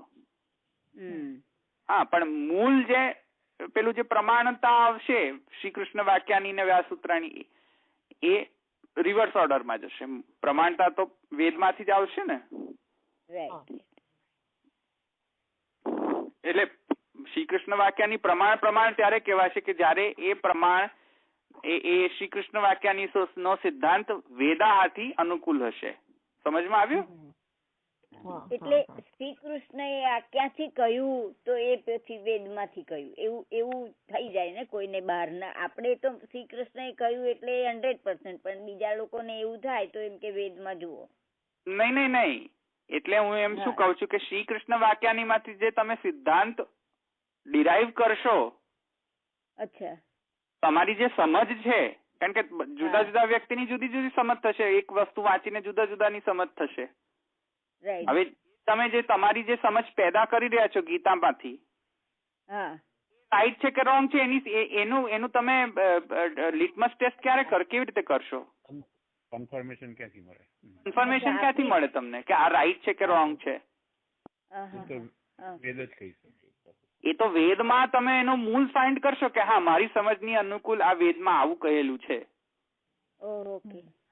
હા, સમજમાં આવ્યું ને? એવી રીતે સમજવાનું, રાઈટ. હા, એટલે તમે જે સિદ્ધાંત ગ્રહણ કરશો ગીતામાંથી એનું તમે એ ટેસ્ટ કેવી રીતે કરશો? આ સાચું છે સિદ્ધાંત કે આ ખોટું સિદ્ધાંત છે એને તમે ટેસ્ટિફાય કેવી રીતે કરશો? એ તો તમે પાછળ જઈને જોવું પડશે ને, વેદમાંથી મૂળ ફાઇન્ડ કરવો પડશે ને. રાઈટ, સમજાયું. ઉપરથી તમને જો સંશય આવે તમને એમાં આગળ વધો. સંશય આવે તો આગળ વધો, કન્ફર્મેશન જોઈતો તો પાછળ જાઓ. સમજમાં આવ્યું ને? કન્ફર્મ જોઈતું હોય કે હા ચલો બરાબર છે કે નહીં, ચલો કન્ફર્મ તો કરી જોઈએ એક વખત, તો કન્ફર્મેશન માટે પાછળ જવું જોઈએ કે હા મારો 7/12 નો ઉતારો તો બરાબર છે કે નહીં ભાઈ સાહેબ, નહીં તો એમને હું આગળ હાઈકોર્ટમાં જતો રહીશું. તો એ કન્ફર્મ કરવા માટે પાછળ જવું પડશે. પણ જયારે સંશય થશે, ઉપર કોઈ સંદેહ થશે તમને કે નહીં આવું કેમ કહ્યું, તો અને તમને વેદમાંથી પણ નહીં મળે, કારણ કે પાછળ તો તમને ઓલરેડી તમને સંશય હતો. રાઈટ. તો એ તો તમને આગળ વધવું પડશે, પાછળ નહીં જાઓ પછી. અને જો સંશય હશે તો વેદમાંથી જ સંશય ઉત્પન્ન થાય, એટલા માટે તમે ગીતા વાંચી રહ્યા છો. હવે તમને ગીતામાં વળી પાછા એમ કહે છે કે ઓહો અમને આ નથી સમજમાં આવતું ગીતામાંથી, હવે શું કરવું? પછી તમે આગળ જાઓ, સૂત્રાણીમાં જાઓ કે વ્યાસ સૂત્ર શું કહે છે, અને પછી આગળ જઈને ભાગવત સુધીની સુપ્રીમ કોર્ટ છે કે ભાગવત થી આગળ તો કઈ છે નહીં. બરાબર છે. તો એક વાત સમજો કે પછી ભાગવત માંથી એવો સિદ્ધાંત તમે ડિરાઈવ કરો કે જેમાં વેદ જ મૂળ જ ન મળતો હોય તો એ ખોટું, કારણ કે કન્ફર્મેશન તો કરવું પડશે કે નહીં ચારેયમાંથી, પાછળના ચારેયમાં. એટલે ભાગવત નું ઇન્ટરપ્રિટેશન પાછું એવું ના થવું જોઈએ કે પેલા ચાર પાછા ખોટા થઈ જાય, કન્ફર્મેશન જ ના આપતા હોય. એટલે ભાગવત ને તમે સુપ્રીમ ગણો એટલે તમે પછી ગમે તે કહી દો એવું ના ચાલે વળી પાછું, કારણ કે ભાગવત ની અંદર તમે જે ઇન્ટરપ્રિટેશન કરશો અને જે લેશો એ ઇન્ટરપ્રિટેશન તમારું પેલા પાછળના 3 થી મળતા આવવા જોઈએ પાછા. હા, એ પાછા એ કન્ફર્મેશન એ બધા આપતા હોવા જોઈએ કે હા ભાઈ વેદ પણ કહેતો હોવો જોઈએ, કૃષ્ણ વાક્યાની પણ એ કહેતું હોવું જોઈએ, અને વ્યાસસૂત્રાણી પણ કહેતા હોવા જોઈએ. આ ત્રણેય કહેતા હોય તો તમે એ ઇન્ટરપ્રિટેશન સાચું માનશો ને પછી વળી પાછું. હા, એ થતું હોય તો તમે પછી એનો સંશય તેનાથી દૂર કરો તમે. તો એનો મતલબ કે જે 4 પ્રસ્થાન નથી, એનો મતલબ પ્રસ્થાન એક જ છે. હવે સમજમાં આવ્યું? એ સ્ટાઇલ છે, એક તો આ સ્ટાઇલ થી તમે મેળવો યા તો બ્રહ્મવાદ નો કે સાકાર બ્રહ્મ હોતે, ત્યારે ફોર ટાઈમ બિંગ અને શુદ્ધાદ્વૈત વાપરી શબ્દ, પણ મહાપ્રભુજી યુઝ કર્યો નથી પોતાના સિદ્ધાંત. તો કયું? હવે તૂટે છે? ના. તો 2 લાઈન ઓફ થોટ છે, વેદ થી લઈને આ સમાધિ ભાષા સુધીની થોટ છે, અને બીજી વે ઓફ ઇન્ટરપ્રિટેશન મહાપ્રભુજીનો અણુભાષ્ય સમજવું. તો હવે એ પ્રશ્ન થશે કે પેલા જે સ્વપદો છે ક્યાંથી લાવવા? તો હવે આ સેટઅપમાં મહાપ્રભુજી સ્વપદો ક્યાંથી લાવશે? સ્વપદો ક્યાંથી લાવશે? વેદ શ્રી કૃષ્ણ વાક્યાની માંથી લાવશે ને. શ્રી ગુસાઈજી એને આગળ લઈ જઈને ભાગવતના પણ સ્વપદો લાવે છે. સમજમાં આવ્યું? એટલે મહાપ્રભુજી વેદ શ્રી કૃષ્ણ વાક્યાની વગેરે બીજા બધા શાસ્ત્રોના પણ વચનો લાવે છે. એટલે સ્વપદો ક્યાંથી લાવશે? ત્યાંથી જ લાવશે ને. કારણ કે સ્વપદો મતલબ કે એવું જરૂરી નથી કે સ્વપદ એટલે કે હવે મારી મજા આવી ગઈ, હવે હું કઈ પણ લખી શકું છું, એવું ન ચાલે. હું કઈ પણ લખી શકું છું એવું ન ચાલે. એટલે હવે એક વાત સમજો, તેથી કરીને સ્વપદો આવી રીતે થવા જોઈએ. તેથી સર્વશાસ્ત્રનો સિસ્ટમેટાઇઝ જે છે એ કરવાનો ભાષ્યનો ઓબ્જેક્ટિવ છે. સમજમાં આવ્યું? એને સિસ્ટમેટાઇઝ કેવી રીતે કરવું બધા શાસ્ત્રને, અને કોઈ એક સિદ્ધાંત કેવી રીતે રજૂ કરવો, એ ભાષ્યનો મૂળ હેતુ છે. સિસ્ટમેટાઇઝ એટલે સમન્વય કરવો. એટલે પ્રથમ અધ્યાયનો મતલબ સમન્વય કરવો. આવ્યું ને સમજમાં? એટલે પ્રમાણ,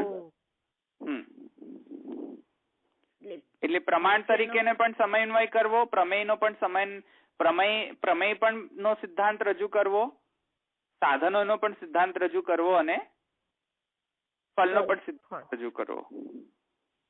સમજમાં આવ્યું? એટલે આવી રીતે 4 પ્રકારથી સિસ્ટમેટાઇઝેશન થઈ શકે છે. સમગ્ર શાસ્ત્રો કંઈક ને કંઈક બ્રહ્મ વિશે કહેતા હોય છે, કંઈક ને કંઈક બ્રહ્મ વિશે તેના પ્રમાણો હોય છે, કંઈક ને કંઈક બ્રહ્મના વિશે તેના પ્રમેયો હોય છે, સિદ્ધાંત હોય છે. એ બ્રહ્મને પામવાના સાધનોનું ડિસ્ક્રિપ્શન આવે છે, અને એ સાધનોથી જે બ્રહ્મ જે ફલ મળે છે તેનું ડિસ્ક્રિપ્શન આવે છે. આ 4 સ્ટેટમેન્ટ આવે છે શાસ્ત્રમાં. એને સિસ્ટમેટાઇઝેશન કરવું હોય તો આ સૂત્રે કરેલું છે, બ્રહ્મ સૂત્રે કરેલું છે, અને એને એક્સપ્લેન કરવાની જોબ ભાષ્યકારની છે. એ સુધી સમજમાં આવી ગયું? અને દોરજી એને એક્સપ્લેન કરવાની જોબ કોની? ભાષ્યકાર. હા ધવલભાઈ, મને જરા બ્રહ્મસૂત્ર અને ભાષ્ય, અણુભાષ્ય, એ જરાક મને કન્ફ્યુઝન છે. નહીં, એટલે સૂત્ર જે છે એને વિસ્તાર કરવાનો ભાષ્ય તરીકે વિસ્તાર થઈ શકે છે, એટલે અણુભાષ્ય એ નામ છે ભાષ્યનું. એ વાત સાચી, પણ તમે હમણાં છેલ્લે કહ્યું ને. શું કહ્યું? મને ના ખ્યાલ આવ્યો. તમે હમણાં છેલ્લે શું બોલ્યા તે? એટલે સર્વશાસ્ત્રને સિસ્ટમેટાઇઝેશન કરવું એ સૂત્રકારની જોબ છે, એ આ બ્રહ્મસૂત્રની જોબ છે, અને એને એક્સપ્લેન કરવાની જોબ ભાષ્યકારની છે. ઓકે, ખ્યાલ આવ્યો. એટલે વ્યાસજીએ જે કર્યું તે સિસ્ટમાઇઝ કર્યું. હા, વ્યાસજીએ સિસ્ટમેટાઇઝ કર્યું ને. હા, ઓકે, ખ્યાલ આવ્યો. વ્યાસજીએ સિસ્ટમેટાઇઝ કર્યું ને, કારણ કે વ્યાસજીને સૂત્ર લખવાની શી ઈચ્છા થઈ? કેમ કે સિસ્ટમેટાઇઝ કરવું હતું ને. આટલા બધા શાસ્ત્રમાં કોઈક વાક્ય બ્રહ્મ વિશે છે, કોઈક વાક્ય બ્રહ્મને પામવા વિશે છે, ને કોઈક વાક્ય બ્રહ્મના ફલના વિશે છે. હવે એને સિસ્ટમેટાઇઝ તો કરવું પડશે ને, એટલે એમને અધ્યાયથી સિસ્ટમેટાઇઝ કર્યા. ઓકે, એટલે બધાને વર્ગીકરણ કરી દીધા. ઓકે, વર્ગીકરણ, હા, ક્લાસિફિકેશન કર્યું ને, અને એને કન્ડેન્સ કરી દીધા. ખ્યાલ આવ્યો. કન્ડેન્સ ફોર્મમાંથી વર્ગીકરણ કરી દીધા ફટાફટ. એટલે શું છે, કોઈને એક ક્વિક ગ્લિમ્સ લેવી હોય કે આખા શાસ્ત્રનો ક્વિક ગ્લિમ્સ શું છે, તો ફટાફટ બ્રહ્મસૂત્ર વાંચી લે. સમજમાં આવ્યું ને? હા, હવે ખ્યાલ આવ્યો. પછી પેલા બધા શાસ્ત્રને વાંચવાની જરૂર ન રહે. કારણ કે પેલું છાંદોગ્ય ઉપનિષદ ની અંદર પણ એની એ જ વાત થતી હોય, પછી વળી પાછા શ્વેતાશ્વર ઉપનિષદ ની અંદર પણ પાછી એની એ જ વાત આવતી હોય, પણ જુદા શબ્દમાં કહેતા હોય. પછી સંહિતાની અંદર એ જ બ્રહ્મને તમે માને ઇન્દ્ર વગેરે દેવતાઓને ગણાવી રહ્યા હોય. ઉપનિષદમાં એ જ બ્રહ્મને આત્મા, ક્યાંક આત્મા શબ્દ વાપરે ઉપનિષદ. નાયમ આત્મા છે પ્રવચન એને લભ્યો. ત્યાં આત્મા કઈ ગણવી? જીવાત્મા ગણવી કે બ્રહ્મ ગણવો? કારણ કે ચાલુ ખાતામાં આત્મા એ આપણે કોને કહીએ છીએ? જીવાત્માને કહીએ છીએ, રાઈટ? તો કોને ગણવો હવે? બ્રહ્મ ગણવો કે આત્મા ગણવી? પેલી જીવાત્મા ગણવી? ત્યારે બુદ્ધિ તો લડાવી જોઈએ ને કે નાયમ આત્મા છે પ્રવચન ન લભ્યો ન મેધયા ન બહુશ્રુતેન યમય વૈશ્ય વૃણતે તેને લભ્યો. તે તો બ્રહ્મ વિશે જ કહ્યું હશે ને. આત્મા વળી કેવી રીતે પાછી નાયમ આત્મા થાય? તો એ સમજો કે એની એ જે વાત જે છે એ ફરીથી કહેવામાં આવી, પણ જુદી રીતે કહેવામાં આવી રહી હોય છે, રીઇન્ફોર્સમેન્ટ માટે. સમજમાં આવ્યું ને? માને નચિકેતા જે છે એનો જે ડીલ કરતો જે ઉપનિષદ છે કયો છે? પેલો કઠ ઉપનિષદ છે. હા, કઠ ઉપનિષદ છે. ત્યાં જે બ્રહ્મ જ્ઞાન આપ્યું છે યમે નચિકેતાને આપ્યો છે બ્રહ્મ જ્ઞાન. તો ત્યાં જે બ્રહ્મ જ્ઞાન છે સિમિલર જ બ્રહ્મ જ્ઞાન મુંડકમાં પણ છે. મુંડક ઉપનિષદમાં છે.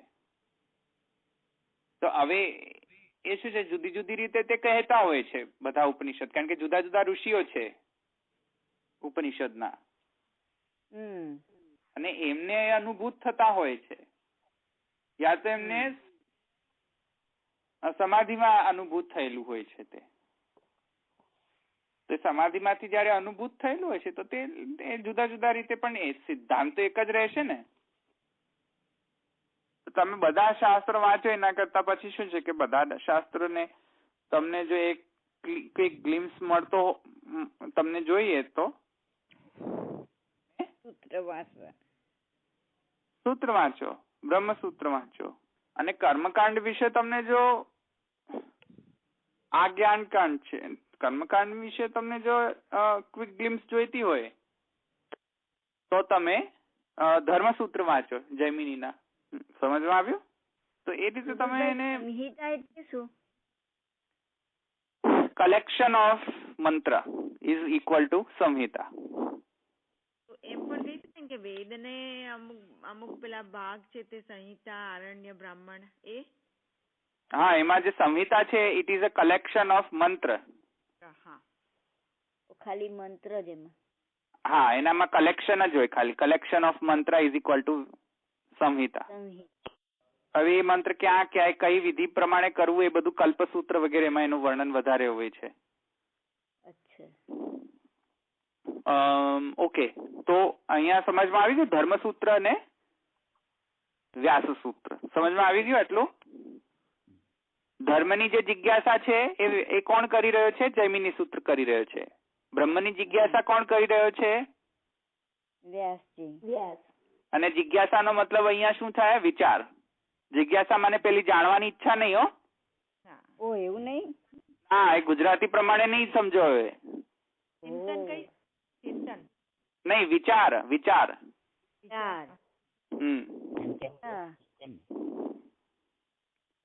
ઠીક છે, ચિંતન પણ એવો મળતો આવતો જ છે શબ્દ. સમાનાર્થી શબ્દ પેલા લે છે ને, ભાષ્યકાર લે છે ને સમાનાર્થી શબ્દ વાપરે. પણ મહાપ્રભુજી એને એક્ઝેક્ટ જો શબ્દ ગણવો હોય તો વિચાર. મહાપ્રભુજી એને વિચાર શબ્દ લઈ રહ્યા છે, અર્થ. અથવા તો બ્રહ્મ જિજ્ઞાસા એટલે હવે બ્રહ્મનો વિચાર. હા, હવે બ્રહ્મનો વિચાર. આખું ગોથું જ ખાઈએ છે. હા, એ બધા અતઃ બ્રહ્મ જિજ્ઞાસા, આ 4 પદ છે અંદર. અથ અતઃ બ્રહ્મ જિજ્ઞાસા. હવે જિજ્ઞાસાનો મતલબ એવો ને કે પેલી જિજ્ઞાસા, પેલી ગુજરાતીમાં જિજ્ઞાસા થાય ને, જે જાણવાની ઈચ્છા, બરાબર. એ નહીં. એ નહીં, નહીં, એ જાણવાની ઈચ્છા નહીં, વિચાર. અહીંયા જિજ્ઞાસાનો મતલબ વિચાર છે. એ તો હું આવીશ, તો પહેલો સૂત્ર આપણે લઈશું ત્યારે સમજીશું. એમાં બહુ બધા કોન્ટ્રોવર્સીસ છે. પણ એક વાત સમજો કે અત્યારે એ વાત સમજો, વ્યાસ સૂત્ર જે છે એ આ સબ્જેક્ટ ને ડીલ કરી રહ્યો છે. જૈમિની જે ધર્મસૂત્ર છે એ કરી રહ્યો છે. હવે જૈમિનીના જે સૂત્ર છે તેના પર ભાષ્ય લખ્યું છે શાબર ભાષ્ય. કેવું? શાબર? હા, શાબર ભાષ્ય. શાબર સ્વામી હતા, આઈ થિંક એમનું નામ છે એવું જ. પણ શાબર ભાષ્ય કહે છે. જે મહાપ્રભુજીએ વ્યાસ સૂત્ર પર ભાષ્ય લખ્યું ને, અણુભાષ્ય, રીતે શાબર ભાષ્ય કોના પર છે? ધર્મસૂત્ર પર છે. જૈમિનીના ધર્મસૂત્ર પર. હા. તેથી હવે જયારે મહાપ્રભુજી શાબર ભાષ્યને રિફર કરે ત્યારે કન્ફ્યુઝ નહીં થઈ જતા કે ઓ બાપરે, અહીંયા શાબર ભાષ્ય શું આ પાછી વળી, તે એ શું આવી ગયું પડી પાછું. એટલે કન્ફ્યુઝ નહીં થતા કે કઈક નવું નવું આવી ગયું એવું નહીં વિચારતા. શાબર ભાષ્ય શું છે? હા, કાંડ છે, વેદનો પાર્ટ, એક પાર્ટ કર્મકાંડ છે. જેમ યજુર્વેદ છે એમાં કર્મકાંડ છે વધારે સમજમાં. તો કર્મકાંડ જે છે એમાં એને જો અન્ડરસ્ટેન્ડ કરવું હોય તો તમે કયો સૂત્ર વાપરશો? ધર્મસૂત્ર વાપરશો. અને એ ધર્મસૂત્ર પર જો વધારે તમને એક્સપ્લેનેશન જોઈતું હોય તો કોનું ભાષ્ય વાંચશો? શાબર ભાષ્ય વાંચશો. જ્ઞાનકાંડમાં બ્રહ્મની જયારે જિજ્ઞાસા એટલે વિચાર કરવો હોય તમને, તો તમે કોનો આશ્રય લેશો? બ્રહ્મસૂત્રનો. સમજમાં આવ્યું? બ્રહ્મસૂત્રને અન્ડરસ્ટેન્ડ કરવા માટે કોનો આશ્રય લેશો? પોતાના આચાર્ય મહાપ્રભુજીના અણુભાષ્યનો. આટલું સમજમાં આવ્યું? આ રેફરન્સની ચેઇન છે. સમજમાં આવ્યું ને? એટલે શાબર ભાષ્ય અને અણુભાષ્ય, એટલે અણુભાષ્યમાં શાબર ભાષ્યનો રેફરન્સીસ મળે છે, મહાપ્રભુજીને રિફર કરતા હોય છે. હા, એટલે તમે એટલા માટે હું આને જણાવી રહ્યો છું. એટલે તમને પછી નેક્સ્ટ ટાઈમ જયારે હું શાબર ભાષ્ય કહું કે મહાપ્રભુજી આ શાબર ભાષ્યને રિફર કર્યું છે, તો તેમાં કઈ કન્ફ્યુઝન ન થવું જોઈએ કે ભાઈ વળી પાછું આ શું છે. તો વેદના બે પાર્ટ, કર્મકાંડ, જ્ઞાનકાંડ. કર્મકાંડના પર સૂત્ર લખાયા છે જૈમિની સૂત્ર. જૈમિની સૂત્ર પર ભાષ્ય લખાયું છે શાબર ભાષ્ય. આ એક થઈ ગયો ફ્લો. હવે જ્ઞાનકાંડ પર સૂત્ર લખાયા છે વ્યાસ સૂત્ર, અને વ્યાસ સૂત્ર પર ભાષ્ય લખાયા છે ઘણા બધા. એમાંના એક આપણા મહાપ્રભુજીએ લખેલું છે અણુભાષ્ય. અહીંયા સુધી સમજમાં આવી ગયું આટલું? આ ફ્લો ભાષ્ય શું છે સમજમાં આવી ગયો? અચ્છા, હવે ભાષ્ય જે ઘણા બધા ભાષ્ય લખ્યું છે અણુભાષ્ય સિવાય, એ લખો. શાંકર ભાષ્ય છે, શંકરાચાર્યજીએ લખેલો છે શાંકર ભાષ્ય. હવે કઈ ફ્લો ડીલ કરી રહ્યો છે તો સમજ્યા ને તમે? જ્ઞાનકાંડની. હા, જ્ઞાનકાંડનો બ્રાન્ચને આપણે ડિસ્કસ કરી રહ્યા છે. જ્ઞાનકાંડના બ્રાન્ચમાં કયો ભાષ્ય છે? પહેલા શાંકર ભાષ્ય, અને એમાં મુખ્ય સિદ્ધાંત જે શંકરાચાર્યજી આપી રહ્યા છે તે છે કેવલાદ્વૈતવાદ. લખ્યું? એના પછી ભાસ્કરાચાર્ય આવી રહ્યા છે. ભાસ્કરાચાર્ય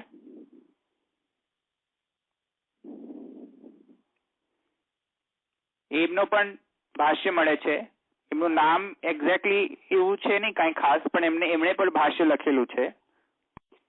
એમનો જે સિદ્ધાંત જે છે એ ભાષ્યમાંથી નીકળતો, એ સિદ્ધાંત શું છે? ઔપાધિક ભેદાભેદ. ઔપાધિક ભેદ. અહીં સુધી લખ્યું? પછી આવી રહ્યા છે રામાનુજાચાર્યજી.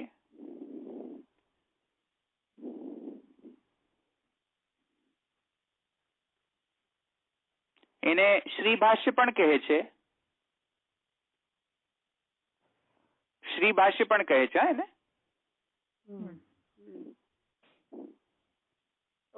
શ્રી ભાષ્ય.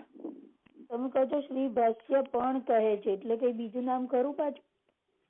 નહીં, એક જ છે નામ, શ્રી ભાષ્ય. માને રામાનુજાચાર્યના ભાષ્યને કહીએ છીએ શ્રી ભાષ્ય. એમના મતને શું કહીએ છીએ આપણે? વિશિષ્ટાદ્વૈતવાદ. આટલું લખ્યું? અચ્છા, એના પછી આવી રહ્યા છે નિમ્બાર્કાચાર્યજી.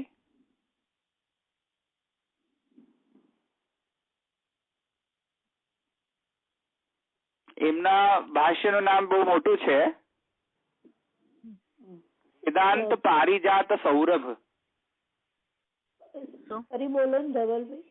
વેદાંત પારિજાત સૌરભ. આ ક્રમબદ્ધ આવી રહ્યું છે, રાઈટ? આ ક્રમબદ્ધ છે, આ ક્રોનોલોજીકલ સિક્વન્સ છે.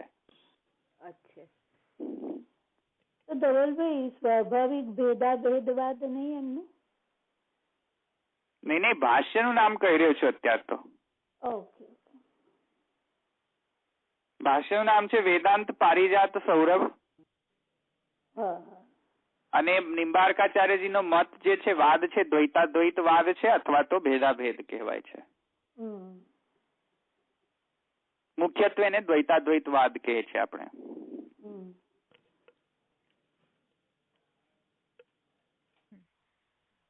આગળ આવી રહ્યા છે મધ્વાચાર્યજી.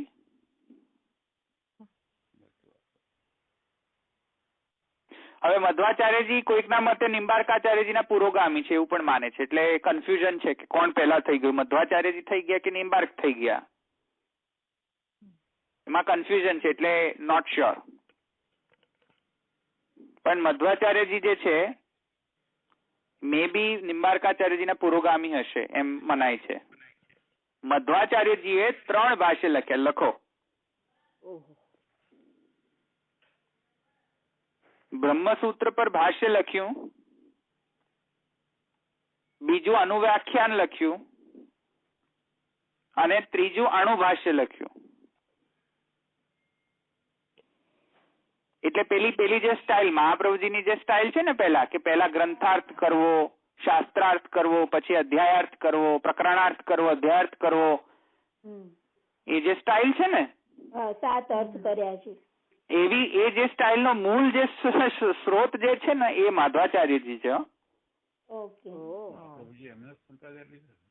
હા, મહાપ્રભુજીના ગુરુ થાય ને પાછા માધવાચાર્યજી થાય, માધવાચાર્યજીના શિષ્ય માને, નિયજમાં આવતા આચાર્ય.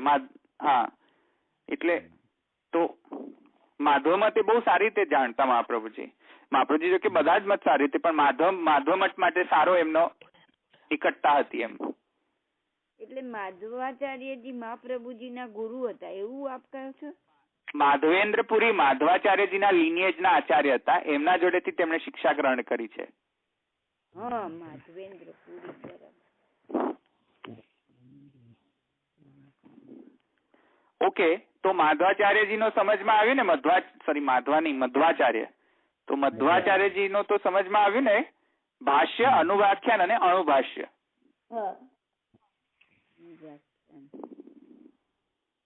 એમના વાદને આપણે શું કહીએ છીએ? દ્વૈતવાદ. Very good, દ્વૈતવાદ.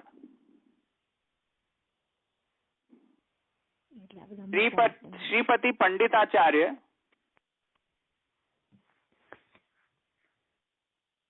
એમના ભાષ્યનું નામ શ્રીકર ભાષ્ય છે. શ્રીકર ભાષ્ય.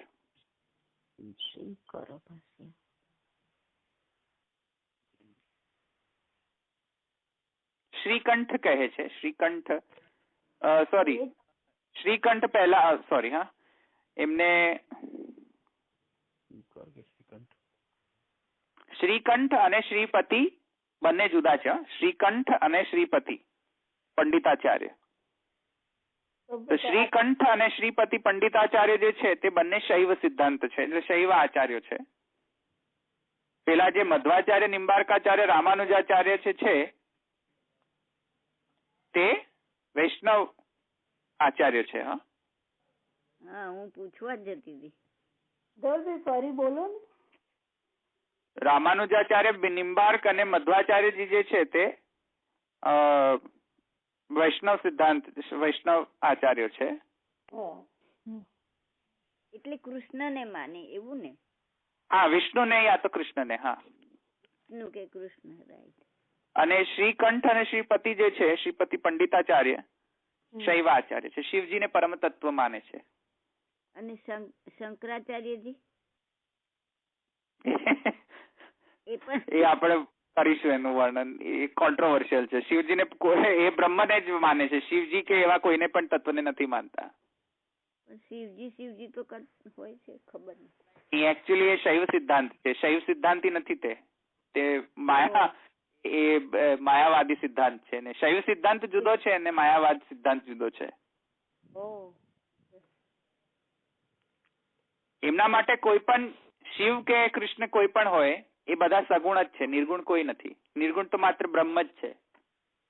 અચ્છા, ઓકે. એટલે એમને આપણે એવું ના કહી શકીએ કે એ શૈવ સિદ્ધાંતિ છે. એવું મને નથી લાગતું કે આપણે એમને કહેવું જોઈએ.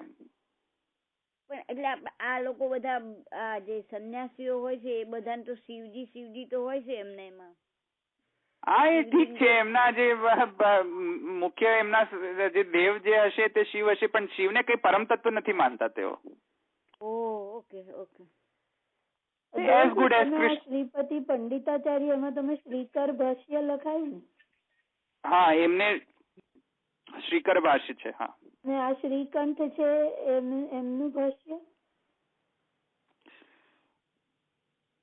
હવે એમનું જે ભાષ્ય છે ને શ્રીકંઠ, એ શ્રીપતિ જે શ્રીકંઠ જે છે તેમનું ભાષ્યનું કઈ નામ એવું કશું છે નહીં, એટલે મળતું નથી, એટલે મને જ્ઞાત નથી. પણ એમનો જે સિદ્ધાંત જે છે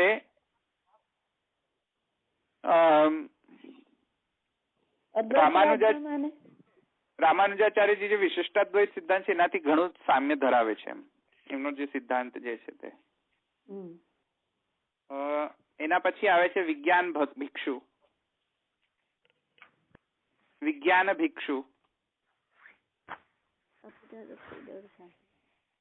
ભિક્ષુ જે છે, વિજ્ઞાનામૃત ભાષ્ય લખ્યું છે.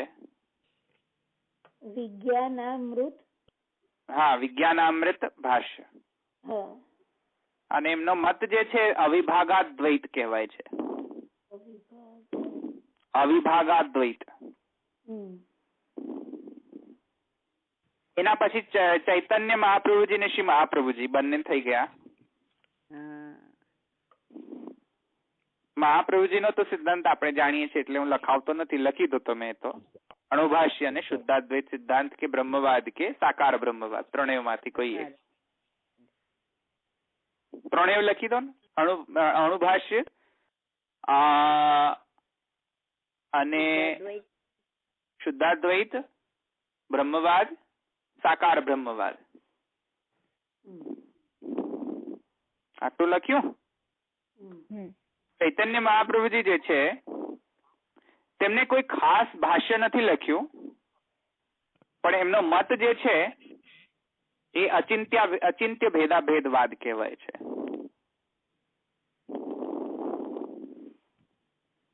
એમણે પોતે કોઈ ભાષ્ય લખ્યું નથી ચૈતન્ય મહાપ્રભુજીએ. એમના જે શિષ્ય જે છે લિનિયેજમાં આવતા, એમણે ગોવિંદ ભાષ્ય એવું કંઈક લખ્યું છે, પણ એમનો મત જે છે એ અચિંત્ય ભેદાભેદવાદ.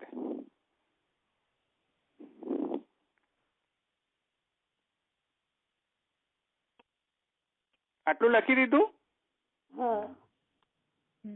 જૈમિની એટલે સોરી કર્મકાંડ, જૈમિની સૂત્ર, ધર્મસૂત્ર ને શાબર ભાષ્ય, તે કમ્પ્લીટ થઈ ગયું. જ્ઞાનકાંડ ની અંદર વ્યાસ સૂત્ર, પછી આ બધા શંકર, ભાસ્કરાચાર્ય, રામાનુજાચાર્ય, નિમ્બાર્કાચાર્ય, મધ્વાચાર્ય, શ્રીકંઠ, શ્રીપતિ, વિજ્ઞાન ભિક્ષુ, શ્રી વલ્લભાચાર્યજી અને ચૈતન્ય મહાપ્રભુજી. હા ઠીક. એના શ્રીપતિ પછી બીજું લખાવ્યું વિજ્ઞાન ભિક્ષુ કઈક શું લખાયું? હા બોલ્યો ને વિજ્ઞાન ભિક્ષુ. અચ્છા બસ થયા. ઓકે અહીંયા આપણે રાખીએ, બહુ વધારે વાર થઈ ગઈ છે તો આપણે અહીંયા રાખીએ. નેક્સ્ટ ટાઈમ આપણે અણુભાષ્ય કેમ કહેવાય છે તે આપણે જોઈશું. હવે આપણે ભાષ્ય પર શિફ્ટ થઈ રહ્યા છે ધીરે ધીરે. તો અણુભાષ્ય કેમ કહેવાય છે ને એ આપણે જોઈશું. અણુભાષ્ય પરની કેટલી વ્યાખ્યાઓ મળે છે કે ટીકાઓ મળે છે તે જોઈશું. સૂત્ર પર આપણે કેટલું સાહિત્ય મળે છે આપણા આચાર્ય દ્વારા લખેલું એ આપણે જોઈશું. મને લાગે છે એમાં જ સમય જતો રહેશે. પછી આપણે આગળ એના પછી ઘણું બધું કવર કરવાનું છે. પછી આપણે શરૂ કરીશું અથાતો બ્રહ્મ જિજ્ઞાસા. બીજા કોઈ પ્રશ્ન છે? એવું કરી લઈએ. ઓકે અહીંયા રાખીએ. દ્રઢઈન ચરણ કેરો ભરોસો, દ્રઢઈન ચરણ કેરો, શ્રી વલ્લભ નખ ચંદ્ર છટાબીન, સબ જગ માઝ અંધેરો ભરોસો, દ્રઢઈન ચરણ કેરો, साधन और नहीं या कली में, जासु होय निवेरो, सूर कहा कहे द्विविधांधरो, बिना मोल को चेरो भरोसो, दृढ़ चरण केरो. वल्लभाधीश की जय. श्री गोसाई जी परम दयाल की जय. श्याम सुंदर श्री अम्ने महारानी, श्री द्वारिकाधीश की जय. सर्वे वैष्णव जय श्री कृष्ण.